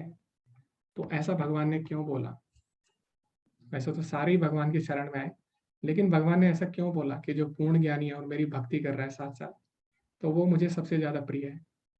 तो इसके पीछे ये कारण है कि क्या होता है कि जो 4 तरह के लोग हैं, ठीक है, सबसे पहले उनमें कौन आता है, दुखी। तो मान लो किसी के जीवन में कोई दुख आया, ठीक है, उसको बीमारी आई कोई, और वो भगवान की शरण में गया। अब क्या हुआ, उसने भगवान से बोला कि भगवान आप मेरे दुख हर लीजिए, आप मेरी बीमारी दूर कर लीजिए, ऐसा उसने बोला। लेकिन मान लो उसकी बीमारी दूर नहीं हुई, और मान लो उसकी बीमारी और ज्यादा बढ़ गई, तो अब क्या होगा, उसका विश्वास उठ जाएगा भगवान से, वो बोलेगा भगवान कुछ नहीं होता, अगर भगवान होता तो बीमारी क्यों होती फिर मुझे, है ना। ऐसे भी कई लोग होते हैं, फिर वो क्या करते हैं, नास्तिक बन जाते हैं। ठीक है, तो उसके बाद आता है जिज्ञासु। जिज्ञासु क्या करता है, जिज्ञासा करता है भगवान के विषय में जानने की, लेकिन हर बार उसकी जिज्ञासा पूर्ण हो ऐसा जरूरी नहीं है। मान लो उसको कोई गलत व्यक्ति मिल गया, जैसे आजकल होता है, लोग गलत जगह फंस जाते हैं, ठीक है, तो उसकी जिज्ञासा क्या होगी, जिज्ञासा शांत नहीं होगी, और उसके मन में ये आ जाएगा कि भगवान कुछ नहीं होते। ठीक है, अगर भगवान होते तो ये मेरे साथ ऐसा ना करता, और इसने मेरे सवालों का सही से जवाब नहीं दिया, और मुझे अपनी जिज्ञासा, जो मेरे प्रश्न थे, उसका उत्तर नहीं मिला, तो यानी भगवान नहीं होते। तो वो गलत व्यक्ति के संपर्क में आ जाता है। अगर फिर उससे क्या होता है, उसकी जिज्ञासा पूरी नहीं हो पाती, और वो भी नास्तिक बन जाता है, वो भी भगवान को छोड़ देता है। उसके बाद अगला आता है अर्थार्थी। तो अर्थार्थी किस लिए आया भगवान की शरण में, कुछ भौतिक लाभ के लिए, लेकिन उसकी भी अगर भौतिक इच्छा पूरी नहीं हुई, मान लो कोई आया भगवान के पास कि भगवान मेरे को अच्छी नौकरी दिला दो, लेकिन उसके साथ क्या हुआ, उसकी जो पहले वाली नौकरी थी वो भी चली गई, तो अब क्या करेगा, अब वो बोलेगा भगवान तो होते ही नहीं, ठीक है, नास्तिक बन जाएगा वो भी। तो ये जो तीनों तरह के लोग, ऐसा हुआ भी है, ठीक है। तो जैसे यूरोप है ना, यूरोप में जब बहुत लोग चर्च जाते थे पहले, लेकिन बाद में क्या हुआ, जैसे ही वर्ल्ड वार हुआ, तो वहां पे बहुत सारे लोग मारे गए, पूरी उनके परिवार का परिवार मारा गया किसी का, ठीक है, अकेले ही लोग बच गए। तो उसके कारण क्या हुआ, उन लोगों ने बोला भगवान कुछ नहीं होता। अगर भगवान होता तो इतने दुख क्यों आते हैं हमारे साथ, हम तो डेली चर्च जाते हैं, डेली पूजा करते हैं, ठीक है। तो इस तरह उन्होंने बोला डेली हम लोग प्रार्थना करते हैं, तो अगर भगवान होते तो हमारे साथ ऐसा ना होता। और क्या हुआ, आज भी वो चल रहा है, ठीक है। यूरोप में मैक्सिमम लोग क्या है, नास्तिक हो चुके थे। तो वो तो प्रभुपाद जी गए बाद में, उन्होंने शुद्ध भक्ति का प्रचार किया फिर। तो मैक्सिमम लोग, अधिकतर जनता वहाँ की नास्तिक हो चुकी थी। तो इसीलिए भगवान बोल रहे हैं कि जो ज्ञानी है, ज्ञानी मुझे सबसे ज्यादा प्रिय है। इन इन चारों में से ज्ञानी सबसे ज्यादा प्रिय है। क्यों? क्योंकि ज्ञानी जो व्यक्ति है, जो भगवान की भक्ति में लगा है, क्या होता है कि अगर उसके जीवन में कोई समस्या आती है तो वो क्या सोचता है, वो सोचता है कि इसके पीछे जरूर ही भगवान का कोई कारण होगा, जरूर ही भगवान की कोई योजना होगी, तभी मेरे जीवन में ऐसी समस्या आ रही है ना। तो वो भगवान को कभी भी नहीं छोड़ता। जैसे कि हनुमान जी है, तो हनुमान जी जब लंका गए तो उनके रास्ते में अनेक समस्याएं आई, है ना। लेकिन उन्होंने क्या सोचा, उन्होंने सोचा कि नहीं, प्रभु का काम है, इसमें समस्या आई कोई बात नहीं, तो प्रभु ही मुझे शक्ति देंगे इससे निपटने की। तो इस तरह उनकी भगवान में श्रद्धा और बढ़ गई, ठीक है, और उन्होंने समस्याओं को पार किया। तो जो पूर्ण ज्ञानी है और भगवान की भक्ति में लगे हैं, वो भगवान को कभी भी नहीं छोड़ते, ठीक है। इसीलिए भगवान बोल रहे हैं कि मुझे जो पूर्ण भक्ति में लगे हैं, पूर्ण ज्ञानी है, वो मुझे सबसे ज्यादा प्रिय है, ठीक है। तो ये भगवान इसमें बताना चाहते हैं। उसके बाद आगे हम बढ़ते हैं। उसके बाद भगवान बोल रहे हैं कि कुछ लोग ऐसे हैं जो मुझे अपने मन से समझना चाहते हैं, अपने मनोधर्म से मुझे समझना चाहते हैं, अपनी मेंटल स्पेकुलेशन से, ठीक है। तो जो पहली कैटेगरी पहले हमने बताया ज्ञानी के बारे में, तो वो ज्ञानी कौन सा था, जो भगवान की भक्ति में लगा हुआ है। लेकिन कुछ लोग ऐसे हैं जो भगवान की भक्ति नहीं कर रहे, भक्ति नहीं करना चाहते, केवल ज्ञान में उनकी ज्यादा रुचि होती है और अपने मन से वो कुछ भी समझ लेते हैं, ठीक है, चीजों। तो ऐसे लोगों का क्या होता है, बहुनाम जन्मनाम अन्ते ज्ञानवान माम प्रपद्यते वासुदेवः सर्वम इति समाहात्मा सुदुर्लभा। अनेक जन्मांतर के बाद जिसे सचमुच ज्ञान होता है, वह मुझको समस्त कारणों का कारण जानकर मेरी शरण में आता है। ऐसा महात्मा अत्यंत दुर्लभ होता है। तो भगवान बोले अगर कोई अपने मन से मुझे समझना चाहता है तो उसको बहुत ज्यादा जन्म लग जाते हैं ये जानने में कि क्या, वासुदेवः सर्वम इति, कि भगवान कृष्ण ही सब कुछ है। और भगवान बोल रहे हैं ऐसे महात्मा लोग जो कि भगवान को काफी काफी समय लग जाता है जिनको जानने में, ठीक है, ऐसे लोग बहुत ही दुर्लभ है, ठीक है। तो इसीलिए हमें क्या करना है, भगवान को अगर समझना है तो हमें गुरु साधु और शास्त्र, है ना, गुरु की शरण में जाना है, शास्त्र की शरण में जाना है और भगवान के भक्तों के संपर्क में रहना है, ठीक है। तभी हम क्या कर सकते हैं, बहुनाम जन्म नाम, बहुत सारे जन्म हमारे बच सकते हैं, ठीक है, और इसी जन्म में हम भगवत प्राप्ति कर सकते हैं। क्षिप्रम भवति धर्मात्मा शाश्वत शांति निगच्छति। तो भगवान बोलते हैं कि मेरी शरणागति में 1 सेकंड भी नहीं लगेगा, क्षिप्रम तुरंत ही हो सकती है। लेकिन वो कैसे होगी, जब हम गुरु साधु और शास्त्र की शरण में जाएंगे, वरना फिर हमें बहुत जन्म लग जाएंगे, ठीक है। तो ब्रह्म संहिता में ब्रह्मा जी स्वयं बोल रहे हैं, वेदेषु दुर्लभम अदुर्लभम आत्मभक्तो, कि वेदों के द्वारा भगवान को समझना बहुत ही दुर्लभ है, लेकिन आत्मा की शुद्ध भक्ति के द्वारा हम भगवान को जान सकते हैं, ठीक है। अब लेकिन आगे भगवान बोलते हैं कि इतना सब कुछ होने के बाद भी कुछ लोग क्या करते हैं, मेरी शरण ग्रहण ना करके देवी देवताओं की शरण में चले जाते हैं, ठीक है। ऐसे भी लोग हैं जो भगवान की शरण ग्रहण ना करके देवी देवताओं की शरण में चले जाते हैं। तो ऐसा अधिकतर लोग क्यों करते हैं वो भगवान इनमें बताएंगे। भगवान क्या बोलते हैं, जिनकी बुद्धि भौतिक इच्छाओं द्वारा मारी गई है वे देवताओं की शरण में जाते हैं और वे अपने अपने स्वभाव के अनुसार पूजा विशेष विधि विधानों का पालन करते हैं। मैं प्रत्येक जीव के हृदय में परमात्मा स्वरूप स्थित हूँ। जैसे ही कोई किसी देवता की पूजा करने की इच्छा करता है, मैं उसकी श्रद्धा को स्थिर करता हूँ जिससे वह उसी विशेष देवता की भक्ति कर सके। ऐसी श्रद्धा से समन्वित वह देवता विशेष की पूजा करने का यत्न करता है और अपनी इच्छा की पूर्ति करता है, किंतु वास्तविकता तो यह है कि ये सारे लाभ केवल मेरे द्वारा प्रदत्त हैं। अल्प बुद्धि वाले व्यक्ति देवताओं की पूजा करते हैं, क्यों? उन्हें प्राप्त होने वाले फल सीमित तथा क्षणिक होते हैं। देवताओं की पूजा करने वाले देवलोक को जाते हैं, किंतु मेरे भक्त अंततः मेरे परम धाम को प्राप्त होते हैं। तो इसमें हमें समझना होगा कि भगवान कहना क्या चाह रहे हैं। तो जो विभिन्न देवी देवता है वो क्या है, भगवान के सेवक है, ठीक है। तो भगवान ने उन्हें अलग अलग सेवाएं दी है। तो जैसे कि हम देखते हैं अभी, जैसे कि प्रधानमंत्री है ना, और उनके अंदर क्या है, अलग अलग मंत्रालय आते हैं ना, कृषि मंत्रालय आता है, उसका कोई अलग मंत्री होता है, कृषि मंत्री। उसके बाद रक्षा मंत्रालय आता है, उसका रक्षा मंत्री होता है। इसी तरह भगवान है, और भगवान ने अलग अलग देवी देवताओं को अलग अलग सेवा दी है। तो जो देवी देवता हैं वो जो हमें फल देते हैं वो सीमित होते हैं, ठीक है। वो हमें जन्म मृत्यु से बाहर निकाल नहीं सकते। तो कोई भी देवी देवता हमारा जन्म मृत्यु से उद्धार नहीं कर सकता। तो देवी देवता केवल क्या कर सकते हैं, वो केवल हमारी भौतिक इच्छाओं को पूरा कर सकते हैं, उससे अधिक कुछ नहीं कर सकते, ठीक है। वो हमें जन्म मृत्यु से नहीं छुड़ा सकते। तो जैसे कि भगवान का एक और नाम है कृष्ण का, वो क्या है, मुकुंद। मुकुंद का मतलब होता है मुक्ति का दाता, जो हमें मुक्ति दिला सकते हैं। तो कोई भी देवी देवता हमें मुक्ति नहीं दिला सकते, है ना। तो अब व्यक्ति क्या करता है, जब भौतिक इच्छा होती है, कोई भौतिक लाभ के लिए वो देवी देवताओं के पास जाता है। इससे क्या होता है, इस संसार में और ज्यादा वो बन जाता है ना, और ज्यादा बन जाता है। और भगवान क्योंकि हमारे परम हितैषी हैं, हमारे परम पिता है ना, भगवान बोलते हैं पिता हमस्य जगतो माता धाता पितामह। तो भगवान नहीं चाहते कि हम इस संसार में फंसे, इसीलिए वो ऐसा बोल रहे हैं, ठीक है। तो हमें क्या करना चाहिए, अगर हम देवी देवताओं की शरण में भी जाते हैं तो हमें इस भाव से जाना चाहिए कि ये लोग जो देवी देवता हैं ये क्योंकि भगवान के सेवक हैं, अगर हम इनसे शुद्ध भक्ति मांगे भगवान की तो ये हमें आशीर्वाद दें। तो जैसे कि गोपियां हैं, तो गोपियां उनकी एक कात्यायनी देवी थी, ठीक है। कात्यायनी देवी की उन्होंने पूजा की, उनके लिए व्रत रखा, लेकिन उन्होंने कात्यायनी देवी से क्या मांगा, उन्होंने कात्यायनी देवी से भगवान को अपने पति के रूप में मांगा, ठीक है। इसीलिए हमें देवी देवताओं के पास अगर हम जाते हैं तो हमें भौतिक चीजें नहीं मांगनी चाहिए, क्योंकि उससे हम और ज्यादा इस संसार में फंस जाएंगे। हमें क्या करना चाहिए, उनसे आशीर्वाद मांगना चाहिए कि हम भगवान की भक्ति और अच्छे से कर सकें। तो आगे भगवान बोलते हैं अहम आदि ही देवानाम, कि मैं ही समस्त देवताओं का स्रोत भी हूँ, ठीक है। तो हमें उनसे आशीर्वाद मांगना चाहिए ताकि हम भक्ति में आगे बढ़ सकें। तो जैसे हनुमान जी है, तो कई लोग हनुमान जी के पास जाते हैं कि आप मुझे ये दिला दीजिए, आप मुझे वो दिला दीजिए, मैं आपको बूंदी के लड्डू चढ़ाऊंगा, ठीक है, अच्छी बात है हनुमान जी के पास जा रहे हैं। लेकिन क्या हनुमान जी हमें ये संदेश देते हैं, हनुमान जी हमें संदेश देते हैं कि हमें भगवान की भक्ति करनी चाहिए, है ना। हमें भगवान की शुद्ध भक्ति करनी चाहिए बिना किसी भौतिक इच्छा की।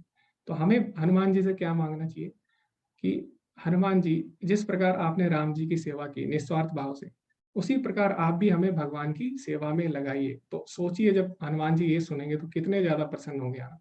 तो इसी प्रकार हमें देवी देवताओं की अगर हम शरण में जाते हैं तो हमें उनसे भगवान की शुद्ध भक्ति मांगनी चाहिए, क्योंकि अगर हम भौतिक चीजें मांगेंगे तो उससे हमारा ही नुकसान होगा, हमारा ही उसमें हमें ही कष्ट मिलेगा। जैसा कि मैं आपको उदाहरण देता हूँ, हिरण्यकश्यप है, तो उसने ब्रह्मा जी की तपस्या की, कठोर तपस्या।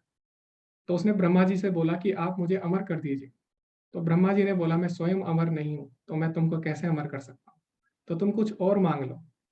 तो आपने देखा होगा भगवत गीता में, अगर आप पढ़ेंगे अभी तो भगवत गीता में 8वें अध्याय में कलम पढ़ेंगे तो उसमें भगवान बोलते हैं आप ब्रह्म भुवनात् लोका पुनरावर्तिन अर्जुन, यानी जो ब्रह्मा जी तक जितने भी लोग हैं वहां पे जन्म मरण का चक्कर वहां पर भी लगा रहता है, ठीक है। तो जितने भी देवताओं के लोग हैं वहां पे भी जन्म मरण का चक्कर होता है। तो ब्रह्मा जी बोलते हैं कि मैं स्वयं अमर नहीं हूं तो मैं तुम्हें कैसे अमर कर दूं, तो तुम कुछ और वरदान मांग लो। तो हिरण्यकश्यप क्या करता है, अपना दिमाग दौड़ाता है, अपनी बुद्धि को दौड़ाता है, और वो ऐसा वरदान मांग लेता है कि उसको लगता है कि वो अमर हो गया। तो वो क्या बोलता है, ना मैं अंदर मरूं, ना मैं बाहर मरूं, ना मैं ऊपर मरूं, ना मैं आकाश में मरूं, ना धरती पे मरूं, ना मैं देवता से मरूं, ना मनुष्य से मरूं, ना जानवर से मरूं, ना दिन में मरूं, ना रात में मरूं, ना इस महीने मरूं, ना उस महीने मरूं। तो इस प्रकार उसने ऐसे ऐसे वरदान मांग ली, ना अस्त्र से मरूं, ना शस्त्र से मरूं, ठीक है। तो उसको लगा कि अब तो मैंने क्या किया, अब तो मैं अमर हो गया, ठीक है। तो इस प्रकार उसने अपनी बुद्धि दौड़ाई, है ना। तो फिर उसके बाद क्या हुआ, जैसे उसने वरदान मांग लिया, उसने क्या किया, सबका नाश करना शुरू कर दिया और बहुत करना आरंभ कर दिया, ठीक है। सबको परेशान करना आरंभ कर दिया। लेकिन भगवान को 1 सेकंड नहीं लगा सब कुछ खत्म करने में, 1 सेकंड में भगवान ने सब कुछ खत्म कर दिया, ठीक है। तो जो भी हम भौतिक चीजें मांगते हैं देवी देवताओं से, वो हमारा पतन ही करेगी, हमारा नाश ही करती है, ठीक है। तो हमें क्या करना है, उनसे शुद्ध भक्ति मांगनी चाहिए। तो तुलसीदास जी रामायण में लिखते हैं अपनी, वो बोलते हैं कि जो लंका रावण को 10 सिर कटाने से मिली, 10 सिर कटाने से जो लंका मिली, वो लंका विभीषण को केवल अपना 1 सिर झुकाने से मिल गई, ठीक है। तो ये भगवान की भक्ति का लाभ है। तो इसीलिए हमें क्या करना है, भगवान की शुद्ध भक्ति करनी चाहिए, ठीक है। इसमें भगवान ये संदेश देना चाहते हैं। आगे भगवान क्या बोलते हैं, बुद्धिहीन मनुष्य मुझको ठीक से न जानने के कारण सोचते हैं कि मैं, यानी भगवान कृष्ण पहले निराकार था और अब मैंने इस स्वरूप को धारण किया है, वह अपने अल्प ज्ञान के कारण मेरी अविनाशी तथा सर्वोच्च प्रकृति को नहीं जान पाते। तो ठीक है, पहले भगवान ने जिन लोगों के बारे में बताया वो कम से कम धार्मिक लोग होते हैं, ठीक है, वो देवी देवताओं की शरण में जा रहे हैं, लेकिन वो फिर भी धार्मिक लोग हैं। लेकिन अभी जो लोग हैं ये क्या है, ये भगवान के बारे में गलत धारणा लेके बैठे हुए हैं। ये समझते हैं कि भगवान निराकार है। अव्यक्तम व्यक्ति मापन्नम मन्यते माम अबुद्धया। अबुद्धया मतलब होता है जो मूर्ख है, बुद्ध मतलब होता है जो इंटेलिजेंट यानी समझदार है, और अबुद्ध मतलब मूर्ख। तो भगवान बोले मूर्ख लोग मुझको ये समझ लेते हैं कि पहले मैं निराकार था और अब मैं उससे प्रकट होके मैंने ये रूप धारण किया है। तो ये भगवान के बारे में बिल्कुल ही गलत धारणा है, ठीक है। तो भगवान इनको मूर्ख और अल्पज्ञानी बोलते हैं, ठीक है। तो हमें जानना होगा कि भगवान का जो रूप है आदि दिव्य रूप है, ठीक है। तो ब्रह्मा जी क्या बोलते हैं ब्रह्म संहिता में, गोविंदम आदि पुरुषम तमहम भजामि। और ब्रह्मा जी ये भी बोलते हैं आद्यम पुराण पुरुषम नव यौवनम चा, यानी भगवान आदि पुराण पुरुष है ना। लेकिन भगवान अभी भी कैसे दिखते हैं, नव यौवनम चा, एक नए युवक की तरह दिखते हैं हमेशा, ठीक है। तो आपने कृष्ण की कोई भी ऐसी फोटो नहीं देखी होगी कि जिसमें भगवान बूढ़े हैं। क्यों? क्योंकि भगवान क्या है, नव यौवनम चा। तो जो भगवान का शरीर है और हमारा शरीर है, दोनों में अंतर है। हमारा शरीर पंच तत्वों से बना है, ठीक है, लेकिन भगवान का शरीर दिव्य है, ठीक है। और भगवान अपने सशरीर प्रकट होते हैं। भगवान की आत्मा और शरीर में कोई भी अंतर नहीं होता, ठीक है। तो भगवान बोलते हैं चौथे अध्याय में, जन्म कर्म चमे दिव्यम, मेरे जन्म और कर्म दोनों ही दिव्य हैं। वो साधारण मनुष्य की तरह नहीं है। एक मनुष्य अपने माता पिता नहीं चुन सकता, अपने जन्म का समय नहीं चुन सकता, स्थान नहीं चुन सकता, अपना शरीर भी नहीं चुन सकता कि मैं कौन से शरीर में जन्म हूँ। लेकिन भगवान ये सब कर सकते हैं, ठीक है। इसीलिए भगवान के बारे में गलत धारणा ये मानना कि भगवान का जो शरीर है वो पंच तत्वों से बना है और भगवान अपना शरीर त्याग देते हैं उसके बाद निराकार हो जाते हैं, ये गलत धारणा है बिल्कुल, और भगवान इसका खंडन करते हैं, ठीक है। आगे भगवान क्या बोल रहे हैं, मैं मूर्खों तथा अल्पज्ञों के लिए कभी भी प्रकट नहीं हूँ, उनके लिए तो मैं अपनी अतरंगा शक्ति द्वारा आच्छादित रहता हूँ, अतः वे यह नहीं जान पाते कि मैं अजन्मा तथा अविनाशी हूँ। अब जो ऐसे लोग हैं जो भगवान को निराकार मान बैठते हैं, तो भगवान क्या करते हैं, अपने आप को अपना तेज बढ़ा देते हैं, है ना। भगवान अपना तेज इतना ज्यादा बढ़ा देते हैं कि वो भगवान का रूप नहीं देख सकते, है ना। ना हम प्रकाशः सर्वस्या योग माया समावृता। तो भगवान बोले ऐसे मूर्ख लोगों को मैं अपने साक्षात दर्शन नहीं देता, ठीक है। तो इस तरह होता है। तो जो निराकारवादी है वो भगवान को एक तेज मान लेते हैं, क्योंकि भगवान का शाश्वत रूप का दर्शन केवल भक्ति से ही किया जाता है। तो आगे भगवान बताएंगे 11वें अध्याय में, भक्त्या तु अनन्य शक्य अहम एवं वितो अर्जुना, कि केवल भक्ति के द्वारा ही मुझे इस रूप में देखा जा सकता है जिस रूप में तुम देख रहे हो, श्याम सुंदर रूप में, नहीं। और भगवान आगे भी बोलेंगे, भक्त्या माम अभी जानाति यावान च अस्मि तत्वता, केवल भक्ति के द्वारा ही मुझे उस तरह समझा जा सकता है जिस तरह मैं हूँ, ठीक है। तो जो निराकारवादी है वो कभी भी भगवान के साकार रूप के दर्शन नहीं कर सकते जब तक वो भगवान के भक्त नहीं बन जाते, ठीक है।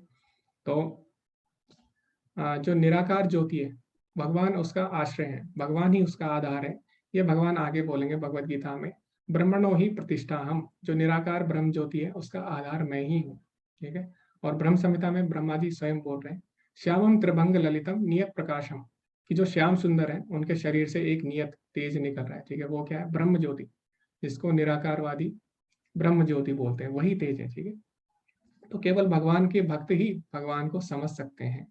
हे अर्जुन, श्री भगवान होने के नाते मैं जो कुछ भूतकाल में घटित हो चुका है, जो वर्तमान में घटित हो रहा है और जो आगे होने वाला है वह सब कुछ जानता हूँ। मैं समस्त जीवों को भी जानता हूँ किंतु कोई मुझे नहीं जानता। तो भगवान क्या है, हमारे हृदय में परमात्मा रूप में स्थित है। भगवान आगे बोलेंगे भगवत गीता में, सर्वस्य चाहम हृदय सन्निविष्टो, अर्थात मैं परमात्मा रूप में सबके हृदय में विराजमान हूँ। तो हम लोग क्या है, हम लोगों को ये भी नहीं पता कि हमने परसों रात को क्या खाया था, या फिर हमने एक हफ्ते पहले सुबह क्या खाया था, हमें कुछ नहीं पता अपने बारे में, है। लेकिन भगवान क्योंकि परमात्मा रूप में सबके हृदय में, उन्हें सबके बारे में पता है, उन्हें सबका एक एक सेकंड पता है क्या किया कब किसने, और यहाँ तक कि आप अभी क्या कर रहे हो तो उन्हें पता है, वो तो आपको भी पता है। लेकिन आप जो सोच रहे हो वो भी उन्हें पता लग जाता है, आप आगे क्या करने वाले हो वो भी भगवान को पता लग जाता है, ठीक है। तो यहाँ पे भगवान यही बोल रहे हैं कि भगवान को भूत भविष्य वर्तमान सब पता लग जाता है। तो आपने पढ़ा होगा चौथे अध्याय में जब अर्जुन पूछता है कि भगवान आप तो मेरे साथ के हो, फिर आपने ये जो ज्ञान है ये सूर्य देव को कैसे दिया इतने पुराने समय पहले। तो भगवान क्या बोलते हैं, बहुनी में व्यतीतानी जन्मानी तब चार्चना, हे अर्जुन तुम्हारे और मेरे अनेक अनेक बार हम लोग इस तरह धाम पे प्रकट हो चुके हैं, लेकिन न तुम वेद परंतपा, ठीक है। भगवान बोलते बहुनी में व्यतीचानी जन्मानी तब चार्जुना तानी हम वेद सर्वाणी न तुम वेद परंतपा, मुझे सब कुछ ज्ञात है लेकिन तुम्हें कुछ भी ज्ञात नहीं है। तो भगवान यही बोलते हैं, ठीक है। तो जो जीवात्मा है वो क्या है, उसकी स्मरण शक्ति इतनी नहीं है, लेकिन परमात्मा क्या है, हमारा भूतकाल, भविष्यकाल और वर्तमान, भगवान हमारे बारे में सब जान सकते हैं। तो आगे भगवान बोले कि अब इतना कुछ जानने के बाद हम किस तरह भगवान की भक्ति कर सकते हैं, किस तरह हम भगवान की भक्ति में और ज्यादा दृढ़ हो सकते हैं। तो भगवान इस श्लोक में बताते हैं, ये शाम त्वंतगता पापम जनानां पुण्य कर्मणाम ते द्वंद्व मोह निर्मुक्ता भजन्ते माम दृढ़ाव्रता। जिन मनुष्यों ने पूर्व जन्मों में तथा इस जन्म में पुण्य कर्म किए हैं और जिनके पाप कर्मों का पूर्णतः उच्छेदन हो चुका है, वे मोह के द्वंद्वों से मुक्त हो जाते हैं और वे संकल्प पूर्वक अर्थात दृढ़ता पूर्वक मेरी सेवा में तत्पर होते हैं। तो जब हम भक्ति करते हैं उससे क्या होता है, हमारे जितने भी पाप है वो सारे नष्ट हो जाते हैं। तो यहाँ पे जिन पुण्य कर्मों की बात हो रही है वो भक्ति उन्मुख पुण्य कर्म है, अर्थात जो हम भक्ति में पुण्य कर्म करते हैं, जैसे कि भगवान की सेवा करना, भगवान के भक्तों की सेवा करना, ठीक है, ये सब होते हैं भक्ति उन्मुख पुण्य कर्म। तो जब हम भगवान की भक्ति में कर्म करते हैं तो उससे क्या होता है, हमारे सारे पाप कर्म नष्ट हो जाते हैं। तो भगवान बोलते भी हैं भगवद गीता के अंतिम अध्याय में, क्या बोलते हैं, सर्वधर्मान परित्यज्य मामेकम शरणं व्रज अहम त्वां सर्व पापेभ्यो मोक्षयिष्यामि मा शुचा। तो भगवान बोले अगर तुम मेरी शरण में आ जाओगे तो तुम सारे पापों से मुक्त हो जाओगे, ठीक है। तो जब हम भगवान की भक्ति करेंगे सारे पापों से मुक्त हो जाएंगे। उससे क्या होगा, द्वंद्व मोह निर्मुक्ता, जो जीवन के द्वंद्व है, सुख दुख, मान अपमान, यश अपयश, इन सब से हम ऊपर उठ जाएंगे और भजन्ते माम दृढ़ाव्रता, और हम भगवान की और अच्छे से भक्ति कर पाएंगे, ठीक है। उसके बाद अंत में भगवान क्या बोल रहे हैं, साधि भूतादि देवम माम साधि यज्ञम च ये विदु प्रणय काले अपि च माम ते विदुर्युक्ता चेतसः।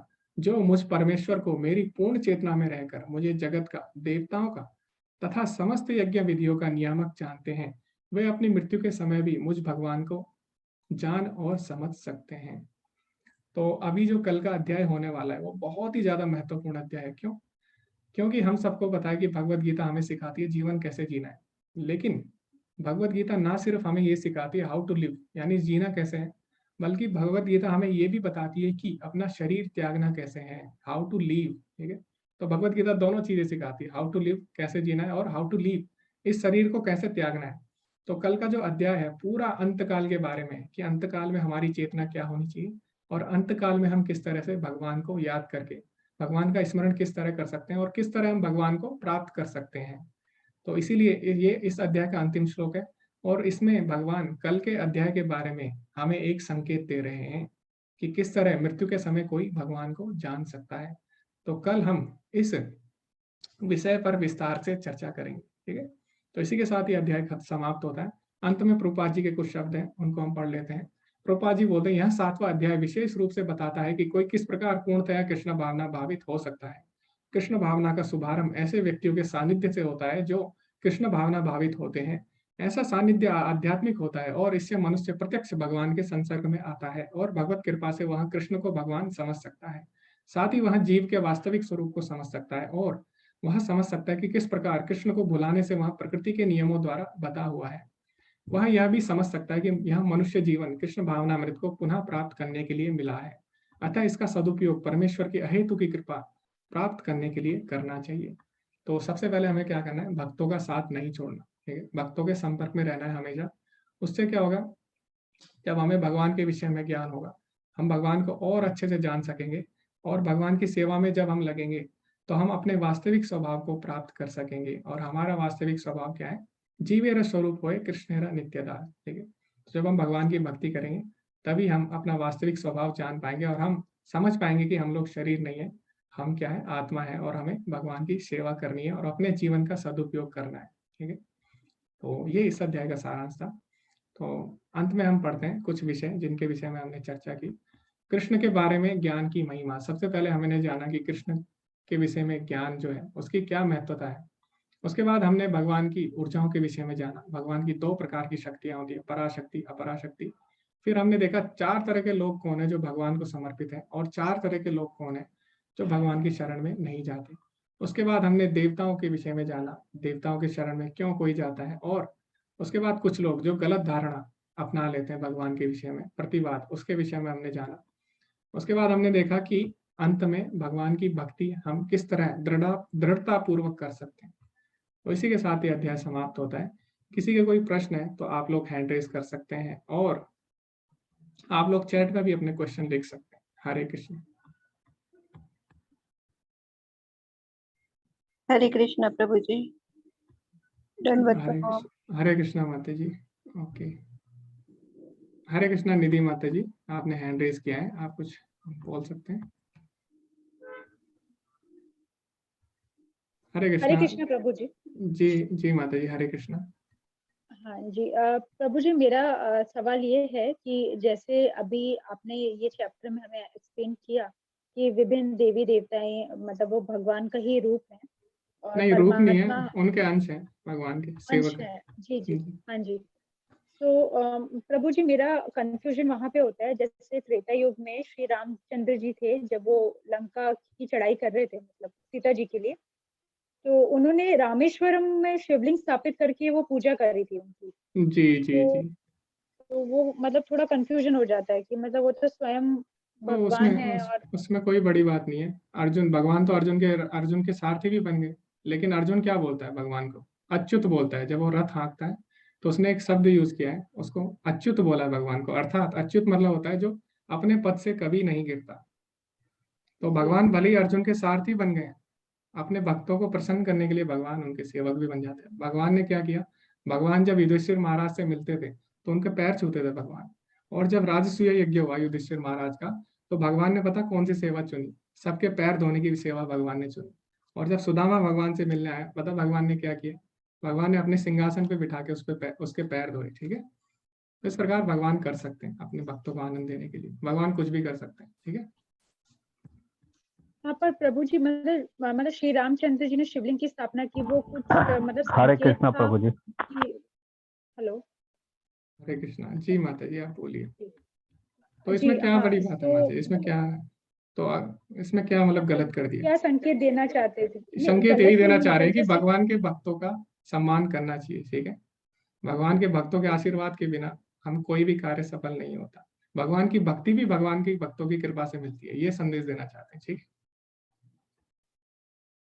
तो इसमें ये है। ओके, तो मीन्स प्रभु जी, जी, बिना गुरु के हमें तो भगवान नहीं प्रभु प्राप्त जी, हो ये सकते ना। जो शिव भगवान, ये जी जी, जी जी, ये भी तो भगवान के विस्तार प्रभु है। जी, शिव भगवान, ये शिव जी हैं, ये सब भगवान के विस्तार हैं कि ये देवी देवता की श्रेणी जी, है? भगवान गुणावतार में आते हैं शिव जी, सदाशिव से विस्तृत होते हैं। ठीक है, सदाशिव और विष्णु तत्व में कोई अंतर नहीं है, लेकिन सदाशिव से फिर शिव जी आते हैं और वो गुणावतार में आते हैं। गुणावतार मतलब, तो भगवान अलग अलग कार्य के लिए, जब गर्भोधक्षाई विष्णु अलग अलग संसार में जाते हैं, संसार की उत्पत्ति होती है, तो उसमें ब्रह्मा विष्णु महेश ये सब संसार में गर्भोदक्षाई विष्णु के रूप में विष्णु जी जाते हैं। इसी प्रकार ब्रह्मा जी सभी लोकों में प्रवेश करते हैं।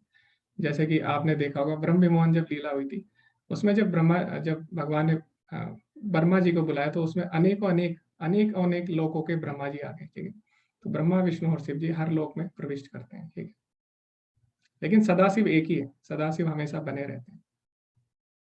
जी जी, हरे कृष्णा प्रभु जी, हरे कृष्णा। तो ब्रह्म संहिता में ब्रह्मा जी क्या बोल रहे हैं? क्षीरम यथा दधि विकार विशेष योगात संजायते नाहि तत पृथगस्ति हेतु यह संभूतामपि तथा समुपेति कार्यात गोविंदमादि पुरुषम तम हम भजामि। तो ब्रह्मा जी बोले जिस प्रकार दूध दही में परिवर्तित हो जाता है, लेकिन दोनों सेम भी है, क्योंकि दूध और दही एक ही है, एक ही तत्व से बने, लेकिन दोनों का कार्य क्या है? दोनों का कार्य अलग अलग है। मान लो किसी का पेट खराब है तो दही नहीं, दही पी सकता है ना, दूध नहीं पी सकता, दही खा सकता है। इसी प्रकार भगवान क्या है? शिव जी के रूप में विस्तृत होते हैं विशेष कार्य के लिए। ठीक है, तो दोनों एक भी हैं और अलग भी हैं, है ना? तो इस प्रकार हमें समझना है। ठीक है, हरे कृष्णा प्रभु जी। हरे कृष्णा जी। प्रभु जी, मेरा प्रश्न ये है प्रभु जी कि जैसे प्रभु अवतार लेते हैं और वो उनके हाथों किसी का जो वध होता जैसे है। रावण का प्रभु ने वध किया, तो मरने के बाद सर बताया गया है कि वो जो है प्रभु में विलीन हो जाते हैं, उन्हें मोक्ष प्राप्ति हो जाता है। जी जी जी जी, बिल्कुल सही तो बात है। हम लोग जैसे सर आज कल रावण का पुतला जलाते हैं, तो गलत नहीं करते हैं क्या? वो तो आप प्रभु में विलीन हो गया, ये तो प्राचीन बात हो गई है। जी जी जी जी। तो इसके बारे में सर कुछ मार्गदर्शन दीजिए सर। जी, तो बहुत ही अच्छा क्वेश्चन है आपका। और काफी लोग ये भी बोलते हैं कि जब मुक्ति असुरों को भी मिल जाती है गलत काम करने से, तो हम लोग भगवान की भक्ति ही क्यों करें, क्योंकि मुक्ति तो असुर को भी मिल गई है।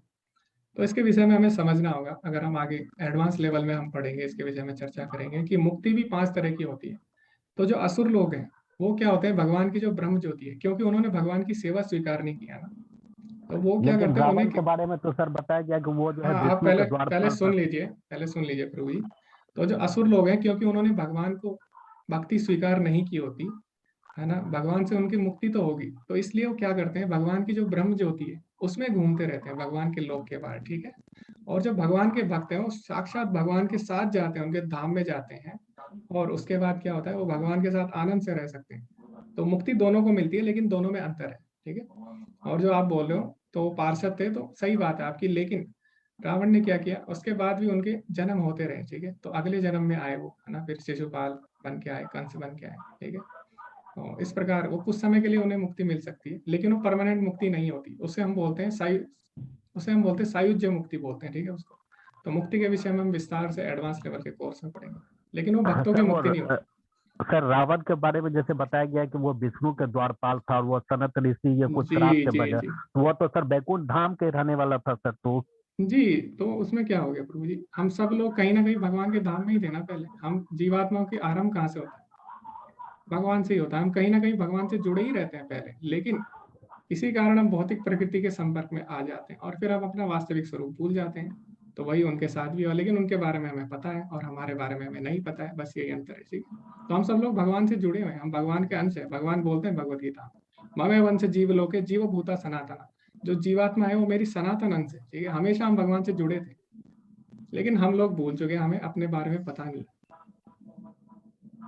ठीक है प्रभु जी। ठीक है गुरु जी, धन्यवाद। धन्यवाद। हरे कृष्ण। हरे कृष्ण हरे कृष्ण। ओके, अभी श्वेता माता जी हरे कृष्णा। जी जी हरे कृष्णा श्वेता माता जी, प्रश्न प्रभु जी अनम्यूट नहीं कर पा रहे हैं। कोई बात नहीं, हम आगे बढ़ते हैं, और हमारे पास ज्यादा समय नहीं है, तो आप जल्दी जल्दी अपने प्रश्न रखिए। जी कौशल प्रभु जी हरे कृष्णा। हाँ हरे कृष्ण प्रभु जी। जी हरे कृष्ण। प्रभु जी मेरा एक जिज्ञासा था कि श्रीमद् भगवत गीता एक तो अपन प्रभुपाद स्वामी जी का एक भगवत गीता है, श्रीमद् भगवत गीता यथारूप, और जी, जी। एक और गीता आता है यथार्थ रूप गीता। तो भाई गीता तो एक ही है, लेकिन ऐसे अलग अलग नामों से ये थोड़ा समझ नहीं। तो वैसे ही रामचरितमानस एक ही लिखा है, लेकिन उसी को जी जी कई प्रकार के भी जो मिलते हैं, वो ये जी मैं थोड़ा को कंफ्यूज लगता है। जी। तो गीता एक ही है, बिल्कुल सही बात है, लेकिन उसके ऊपर जो टिप्पणी लिखी है उसको समझाया है लोगों तक, जो पहुंचा है वो तरीका अलग अलग होता है। मान लो साइंस तो वही है, फिजिक्स, लेकिन हर कोई अलग अलग टीचर अपने अपने तरीके से समझाता है। एक ही फॉर्मूले को, है ना, एक ही सूत्र को हर टीचर अपने तरीके से समझाता है। इसी तरह श्लोक तो वही है, लेकिन हर गुरु क्या करता है, वो अपने तरीके से समझाता है। तो प्रभुपाद जी ने अपने तरीके से उदाहरण दिए कि कलयुग के लोग उनको समझ पाए, ठीक है, इस हिसाब से उन्होंने उदाहरण दिए। जी भगवत जी गीता के ऊपर 800 से ऊपर कमेंट्री है, तो अगर हम सबकी कमेंट्री पढ़ने लग जाएंगे तो हमें 800 साल लग जाएंगे, अगर हम एक साल में एक गीता पढ़ें। तो इसीलिए हमें क्या करना है, भगवान क्या बोलते हैं भगवत गीता में, भक्त्या माम अभिजानाति यावान च अस्मि तत्त्वतः। हमें केवल भगवान के शुद्ध भक्तों की ही कमेंट्री पढ़नी चाहिए। तो आप जो भगवान के शुद्ध भक्त हैं, आप उनकी किसी की भी टीका पढ़ सकते हैं, ठीक है, भगवत गीता की। जी। दूसरा एक और पूछना था कि घर में बच्चों को भी इसमें प्रत्यक्ष रूप से ऑनलाइन न करके प्रत्यक्ष भगवत गीता का पाठ एक ज्ञान कैसे कहाँ से वो मिल सकता है? वैसे तो जैसे कि उसमें आता है, तीसरे अध्याय में भगवान बोलते हैं, यदि आचरति श्रेष्ठ, श्रेष्ठ पुरुष जैसा आचरण करते हैं सभी लोग वैसा आचरण करेंगे। और श्रेष्ठ पुरुष में माता पिता भी आते हैं। तो अगर आप सीख लेंगे भगवत गीता को अच्छे से, तो आप उनको समझा सकते हैं अच्छे से। फिर जैसे प्रत्यक्ष क्लास लेना चाहते हैं तो गुरु प्रभु जी, प्रत्यक्ष के लिए अगर आपके आसपास कोई मंदिर है इस्कॉन का, आप वहां जा सकते हैं, वरना फिर आप घर पे स्वयं पढ़ा सकते हैं, आप समझ के खुद से। जी जी ठीक। जी हरे कृष्ण। हरे कृष्णा। निकिता माता जी, हरे कृष्णा। हरे कृष्णा। मेरा एक्चुअली सवाल ये था कि जैसे आपने बताया कि सदाशिव और विष्णु की एक ही है, वो जी एक ही है, तो चाहे हम सदाशिव शिवलिंग के रूप में पूजा करें, चाहे हम विष्णु जी की कान्हा जी के रूप में करते हैं, तो वो जी एक ही भगवान जी भगवान तो फिर एक ही है, तो वो एक ही जगह जाती है। जी, तो क्वेश्चन यही आता है कि भगवान से हम अनेक रसों में जुड़ सकते हैं। मान लो जैसे यशोदा माता है, वो किस में जुड़ी है? वात्सल्य रस में, ठीक है। और जो अर्जुन है वो साख्य रस में जुड़े हैं, ठीक है। तो अपने रस के अनुसार हम भगवान से जुड़ते हैं, ठीक है। तो भगवान तो एक ही है, लेकिन हर किसी का भाव अलग अलग होता है, रस अलग अलग होता है, जिसके कारण वो अलग अलग तरीके से भगवान से जुड़ता है। तो जो यशोदा माता है वो वात्सल्य रस में जुड़ी है, वो और रस में जुड़ी नहीं सकती भगवान से, वो वात्सल्य रस में ही जुड़ी है ना। उन्हें और रस पसंद ही नहीं आएगा। जैसे मीराबाई है, मीराबाई किस में है? माधुर्य रस में, भगवान को अपना प्रेमी मानती हो, तो उनसे आप बोलोगे वात्सल्य रस में आओ, तो वो नहीं आ सकती ना उस रस में। जैसे हनुमान जी है, वो दास्य रस में जुड़े हैं कृष्ण से, और सॉरी राम जी से जुड़े हैं हनुमान जी दास्य रस में, तो वो साख्य रस में बिल्कुल भी नहीं आएंगे। वो तो भगवान को अपना स्वामी मानते हैं, ठीक है, उनके दास भाव में सेवा करना चाहते हैं, तो इसीलिए वो राम जी की शरण में। इस तरह हम अपने स्वभाव के अनुसार, अपने भाव के अनुसार हम भगवान से अलग अलग रूपों में जुड़ सकते हैं। इसीलिए भगवान को रसराज बोला जाता है। और जो वेदांत सूत्र है उसमें भी बोला गया है रसो वैसा, यानी भगवान सारे रसों के सार हैं, ठीक है, समुद्र है भगवान रसों के, ठीक है। तो उस अनुसार हम जुड़ सकते हैं, ठीक है। किसी को किसी रूप में किसी भाव में जुड़ना है तो जुड़ सकता है, इसमें क्या है, सबके पास इच्छा है, ठीक है माता जी।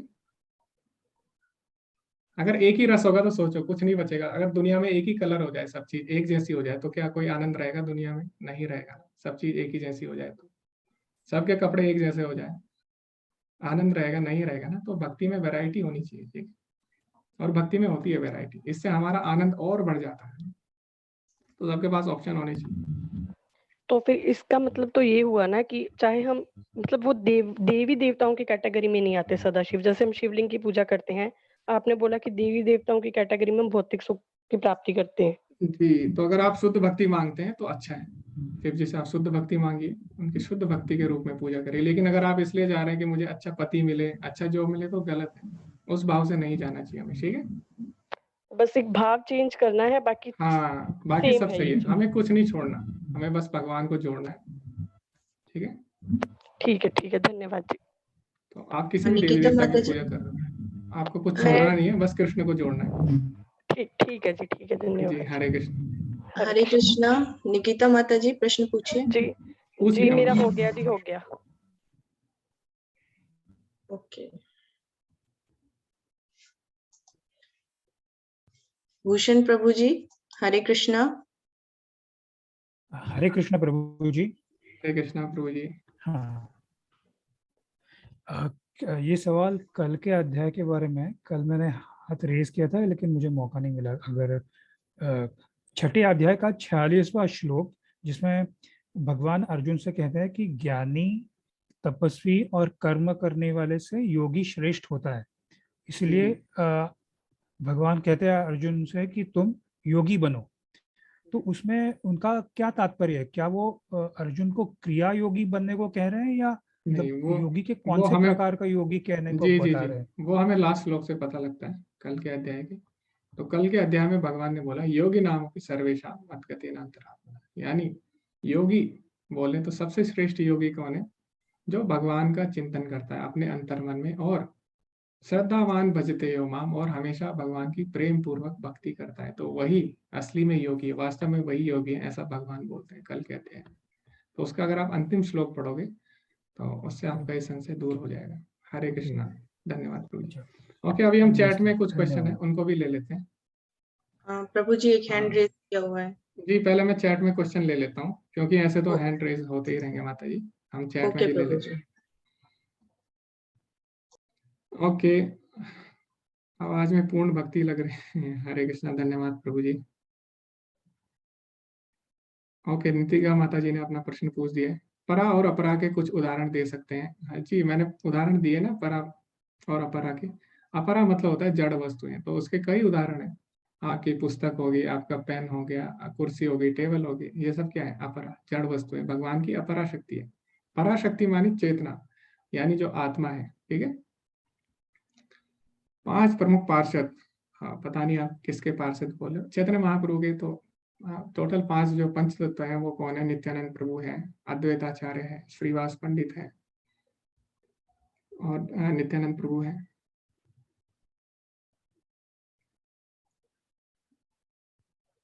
ओके, गौरव प्रभु जी बोल रहे हैं कि ठीक है, महाभारत की अभी हम चर्चा नहीं कर रहे हैं, अभी हम भगवत गीता की चर्चा कर रहे हैं। अगर आपको जानना है इसके बारे में तो आप भागवतम भी आपको पढ़नी होगी, उसमें पूरी तरह से दिया है, ठीक है, उनके साथ क्या हुआ है अंत में। एस्ट्रोलॉजी न्यूमरोलॉजी का कितना इफेक्ट होता है हमारे जीवन में? ओके माता जी, अभी हम अगर अपना विषय भगवत गीता में रखें तो हमारा समय बच जाएगा और जिनके डाउट है वो दूर हो सकेंगे, ठीक है। तो हमें भगवान की भक्ति करनी है। अभी हमने बोला ना, अगर हम भगवान की भक्ति करेंगे तो फिर जो भी समस्याएं आएंगी किसी भी कारण से आ रही हो, ठीक है, चाहे हमारी एस्ट्रोलॉजी खराब हो या न्यूमरोलॉजी, भगवान सब सही करेंगे। भगवान हमारे सारे जो पाप कर्मों के कारण जो भी रिएक्शन आ रहे हैं, भगवान उनको खत्म कर देते हैं। भगवान और देवी देवता में क्या फर्क है? तो ये पीयूष प्रभु जी पूछ रहे हैं। तो ये हम बता चुके हैं कि जो देवी देवता है वो क्या कर सकते हैं, आपको भौतिक लाभ दे सकते हैं, वो आपको मुक्ति नहीं दिला सकते संसार से, ठीक है। और दूसरा जो है, देवी देवताओं को अगर हम लोक में जाते हैं वो क्षणिक होता है, ठीक है, वहां से भी हमारा जन्म मृत्यु का चक्कर लगा रहता है, ऐसा भगवान बोलेंगे कल के अध्याय में। ब्रह्म गुणात लोका पुनरावर्ती अर्जुन, तो ब्रह्मा जी तक जितने भी लोग हैं सब में जन्म मृत्यु है। और देवता भगवान के दास हैं, तो जैसे कि इंद्र हैं और ब्रह्मा जी हैं, तो हमने देखा कृष्ण ने लीलाएं की, भगवान कृष्ण ने, तो इंद्र जी का भी अभिमान टूटा और ब्रह्मा जी के साथ भी उन्होंने ब्रह्म विमोहन लीला की, ठीक है। तो इससे उन्होंने सिद्ध किया कि सारे जो देवी देवता उनके दास हैं।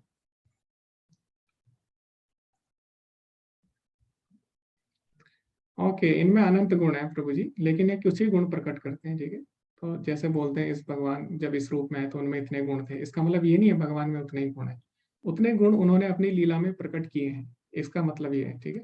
भगवान के गुण तो अनंत है, भगवान के गुण इतने ज्यादा है कि अनंत शेष अपने अनंत मुख से अनंत समय तक भगवान का गुणगान कर रहे हैं, फिर भी उनके गुण और बढ़ते जा रहे हैं। How to fall in love with Krishna, भक्तों के संग में रहिए, भगवान के बारे में सुनिए और भगवान का जो नाम है, पवित्र नाम, उसका जप कीजिए, हरे कृष्ण महामंत्र। ओके 108, आप मधु माता जी के 108, हरे कृष्ण। आपने नाम नहीं लिखा है। पर्सनल अगर आपको चीजें पूछनी है तो आप मैसेज कर सकते हैं। ओके, तो चैट में जितने भी क्वेश्चन है सबका आंसर हो चुका है। अभी हम जिनके हैंड रेस हैं उनसे पूछते हैं। हरे कृष्णा पुष्पा माता जी।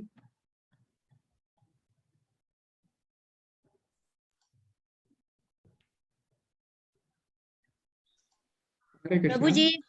हाँ हरे कृष्णा प्रभु जी। जी प्रभु जी जी माता मुझे ये पूछना है, वैसे आपने अभी बताया तो मैंने सुन लिया कि मैंने ही वो चैट में क्वेश्चन डाला था कि देवी देवता और भगवान में क्या फर्क है।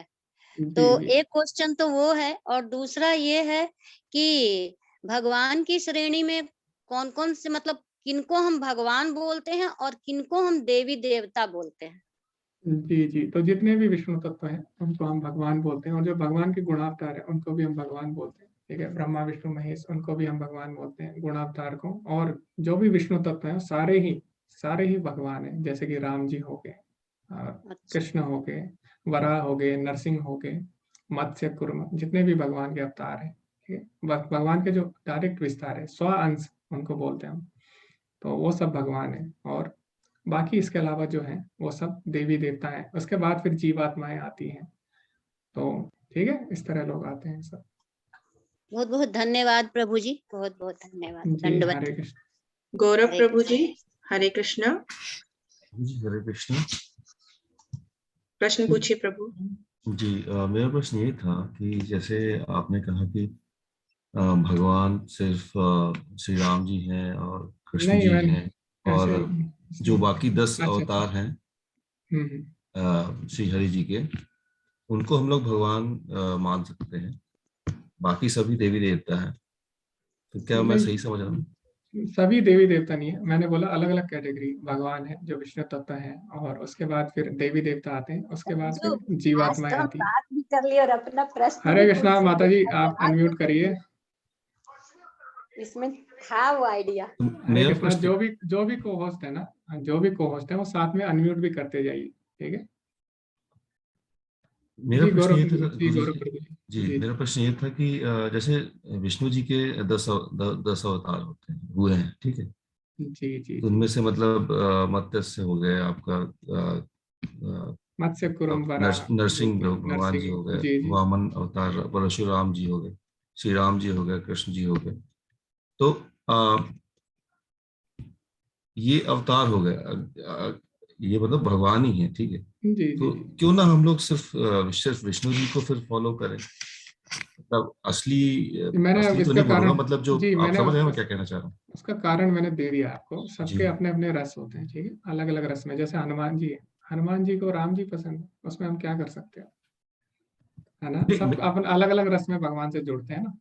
जी जी, मैं वो समझ गया। मैं बोला कि जैसे ये तो अवतार हो गए, हालांकि विष्णु जी जो साक्षात विष्णु जी हैं वो तो सिर्फ एक ही है, तो क्यों ना हम लोग उन्हीं की पूजा विष्णु जी करें, एक पूजा नहीं अर्चना है, करें। विष्णु जी अनेक है, ये हम पढ़ेंगे भागवतम में।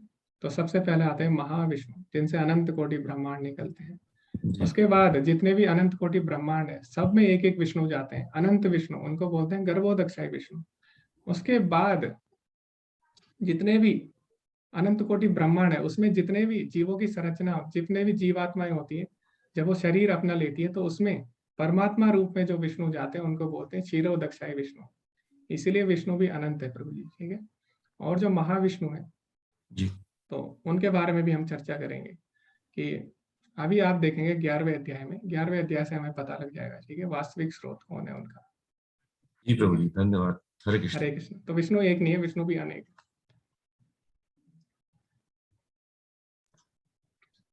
हरे कृष्णा नवीन प्रभु। हरे कृष्णा प्रभु जी। मेरा सवाल, मैं ये अध्यात्म रूप में मैं जोड़ रहा हूँ, थोड़ा सा पढ़ने की कोशिश कर रहा हूँ। जब मैं ये कुछ पूरा ओवरऑल थोड़ा समझने की कोशिश करता हूँ, कंफ्यूज हो जाता हूँ, क्योंकि हमारे जैसे अभी आपने बताया, अभी तक तो जो पता था तो उसमें था कि विष्णु भगवान एक है। अभी आपने अनन्य असंख्य बता दिया। जी जी। जो भगवान तो एक ही तत्व है। जो है, अभी भगवान में भी श्रेणी है। तो एक भगवान है, एक देवी देवता है, एक यक्ष है, एक जी जी जी। किन्नर हैं, और फिर अलग अलग तरह से आपका वो आपका हर जगह जो है वो आपका एक वर्ण सिस्टम यहाँ पे भी है। और उसके बाद शास्त्रों में भी यदि हम देखें तो हम पहले बोलते हैं वेद, पुराण, उपनिषद, सुक्तियां, श्रोत, बहुत सारा कंफ्यूजन है। जी जी जी। ये ऐसा क्यों है? क्योंकि ये ठीक है, जो अभी के समय में तो जैसे कि प्रभु जी पहले बता चुके हैं कि सब लोग शूद्र हैं। पहले के ब्राह्मण इस चीज को समझ सकते थे, लेकिन जो नॉर्मल लोग जो हैं जी उनको समझने के लिए, और ये वर्ण व्यवस्था जो भगवान के लिए, देवी देवताओं के लिए है, वो समझने के लिए हमारे दिमाग से थोड़ा सा ऊपर चला जाता है। जी। तो एक्चुअल में ऐसा है, कंफ्यूजन है, लेकिन कंफ्यूजन इसीलिए हो रहा है क्योंकि पहले जो लोग थे उनको श्रुतिधर बोला जाता था, यानी वो केवल सुन के ही वो सब चीज स्मरण कर लेते थे, सब ज्ञान हो जाता था। तो पहले आपने देखा होगा, पहले केवल सुनते थे गुरुकुल में जाके, लेकिन आजकल ऐसा नहीं है। आजकल हमारे पास इतना समय नहीं है कि हम शास्त्र पढ़ सकें सारे, पहली बात। दूसरी बात, अगर पढ़ भी लिया तो उन्हें हम सही तरह से समझ सके, ये भी नहीं है ना। तो इसीलिए हमें क्या करना है, कंफ्यूजन हटाने के लिए हमें क्या करना है, हमें देखना होगा कि जिन लोगों ने सारे शास्त्र पढ़ लिए हैं उनका क्या कंक्लूजन है।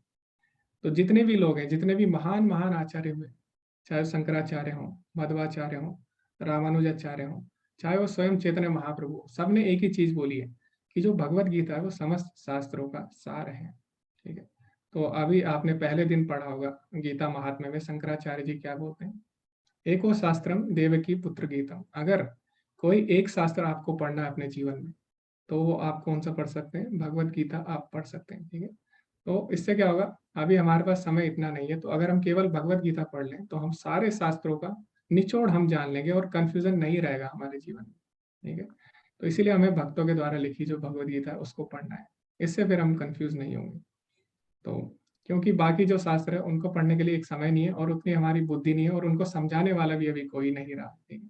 तो इसीलिए सारे आचार्यों ने भगवद गीता पे ही टिप्पणी लिखी है, जरूर लिखी है। जितने भी संप्रदाय हैं भगवद गीता पे उन्होंने जरूर जरूर टिप्पणी लिखी है, बाकी शास्त्रों पे भले ही ना लिखी हो। तो इसीलिए भगवद गीता बहुत ज्यादा महत्वपूर्ण है। तो पहले हमें भगवद गीता समझनी चाहिए केवल, उसके बाद अगर हम ऊपर ऊपर जाएंगे तब हमें समझ में आएंगी चीजें, ठीक है। जैसे अभी आप भगवद गीता पढ़ोगे, उसके बाद आप भागवतम पढ़ोगे, फिर आपको और ज्यादा अंडरस्टैंडिंग बढ़ेगी। उसके बाद जैसे जैसे फिर आप, इसे बोलते हैं अवरोही क्रम बोलते हैं, ठीक है, इसको नीचे से ऊपर जाना। तो जब हम इसमें ज्ञान लेते हैं, इसको श्रुत इक्षित पथ भी बोला गया भागवतम में, कि सुन के सीखना चीजों। तो जब हम धीरे धीरे पहले भागवत गीता फिर भागवतम, फिर हम धीरे धीरे ऊपर बढ़ेंगे, तब जाके हमारी अंडरस्टैंडिंग बढ़ेगी। लेकिन हम लोग क्या कर रहे हैं, हम लोग अभी डायरेक्ट, मान लीजिए जैसे सेकंड क्लास की चीज नहीं पता होगी तो हम 12th क्लास की कैसे समझ सकते हैं ना। तो हम लोग डायरेक्ट 12th क्लास सीखना चाहते हैं, हम लोग डायरेक्ट वेद पढ़ना चाहते हैं, इसीलिए हम कंफ्यूज हो रहे हैं, डायरेक्ट उपनिषद पढ़ना चाह रहे हैं। तो हमें नीचे से जाना है ऊपर, ठीक है प्रभु जी, धीरे धीरे। तो अभी हमें भगवत गीता पहले पढ़नी है।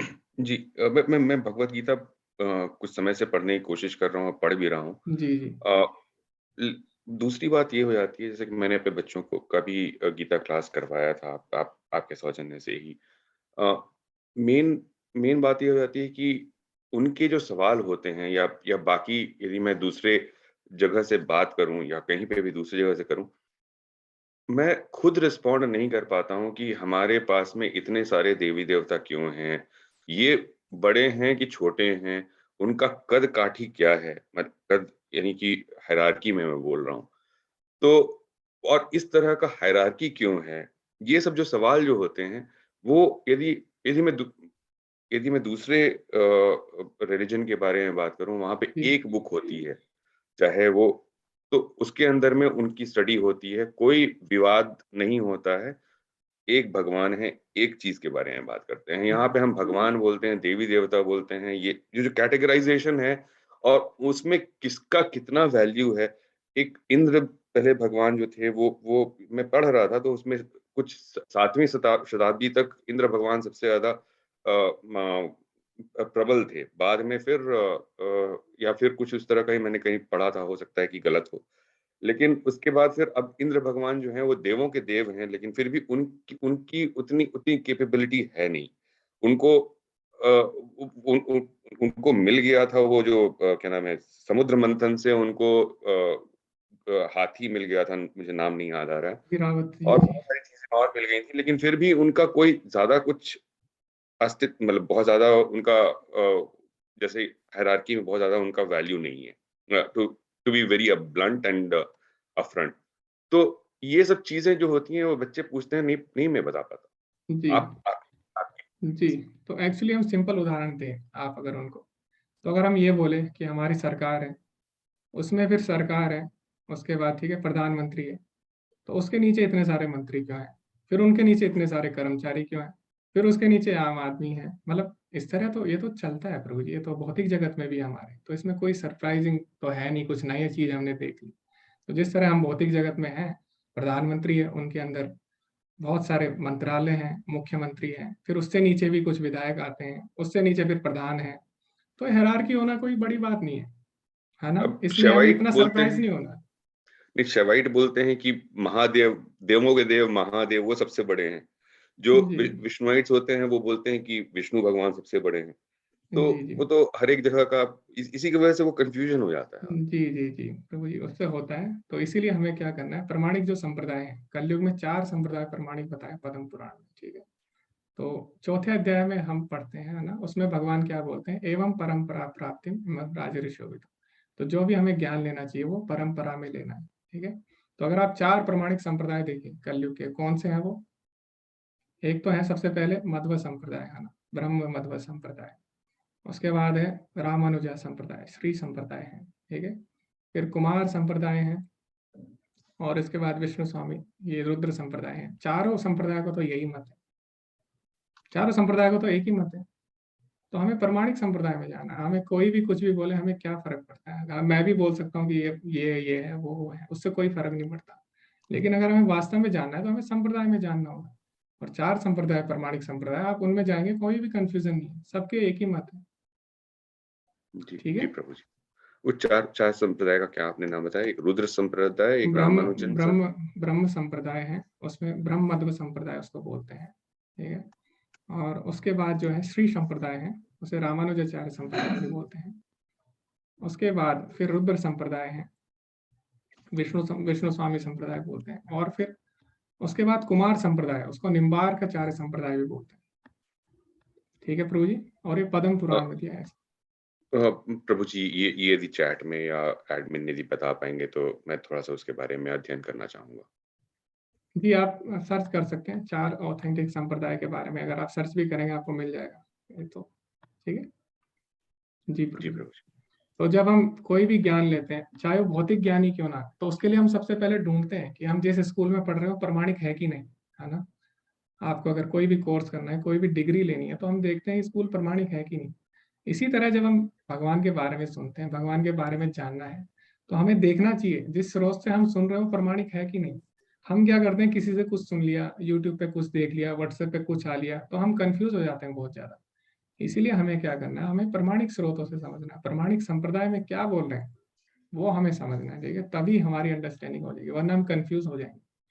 तो जब हम भौतिक जगत में देख रहे हैं कि कोई प्रमाणिक सोर्स है कि नहीं, प्रमाणिक हमारा जो इंस्टीट्यूट है, जो भी ऑर्गेनाइजेशन है, प्रमाणिक है कि नहीं, तो फिर जब हम अध्यात्म का जब हम अध्ययन करते हैं, उसमें फिर हम क्यों नहीं देख रहे हैं सब चीजें, तो हमें सोचना चाहिए। ठीक है, और अब समय हो चुका है बहुत ज्यादा, तो इसी के साथ इस अध्याय का हम अंत करेंगे। और मेरे से कोई त्रुटि हुई है तो क्षमा करना, आप अभी मैं भी सीख ही रहा हूँ, तो आप सब अपना आशीर्वाद दीजिए। और नावेश प्रभु जी का बहुत बहुत धन्यवाद कि उन्होंने मुझे सेवा का अवसर दिया। आप सभी का बहुत बहुत धन्यवाद कि आप अंत तक जुड़े रहे। और इसी के साथ हम समाप्त करते हैं। हरे कृष्ण प्रभु। वाञ्छाकल्पतरुभ्यश्च कृपा सिन्धुभ्येव च पतितानां पावनेभ्यो वैष्णवेभ्यो नमो नमः। अनंत कोटि वैष्णव वृंद की जय। श्रील प्रभुपाद की जय। जी माता जी, आप कुछ बोलना चाहते हैं? नहीं प्रभु, हरे कृष्ण। ओके, हरे कृष्णा। धन्यवाद सभी। हरे कृष्ण। प्रणाम प्रभु जी, हरे कृष्ण।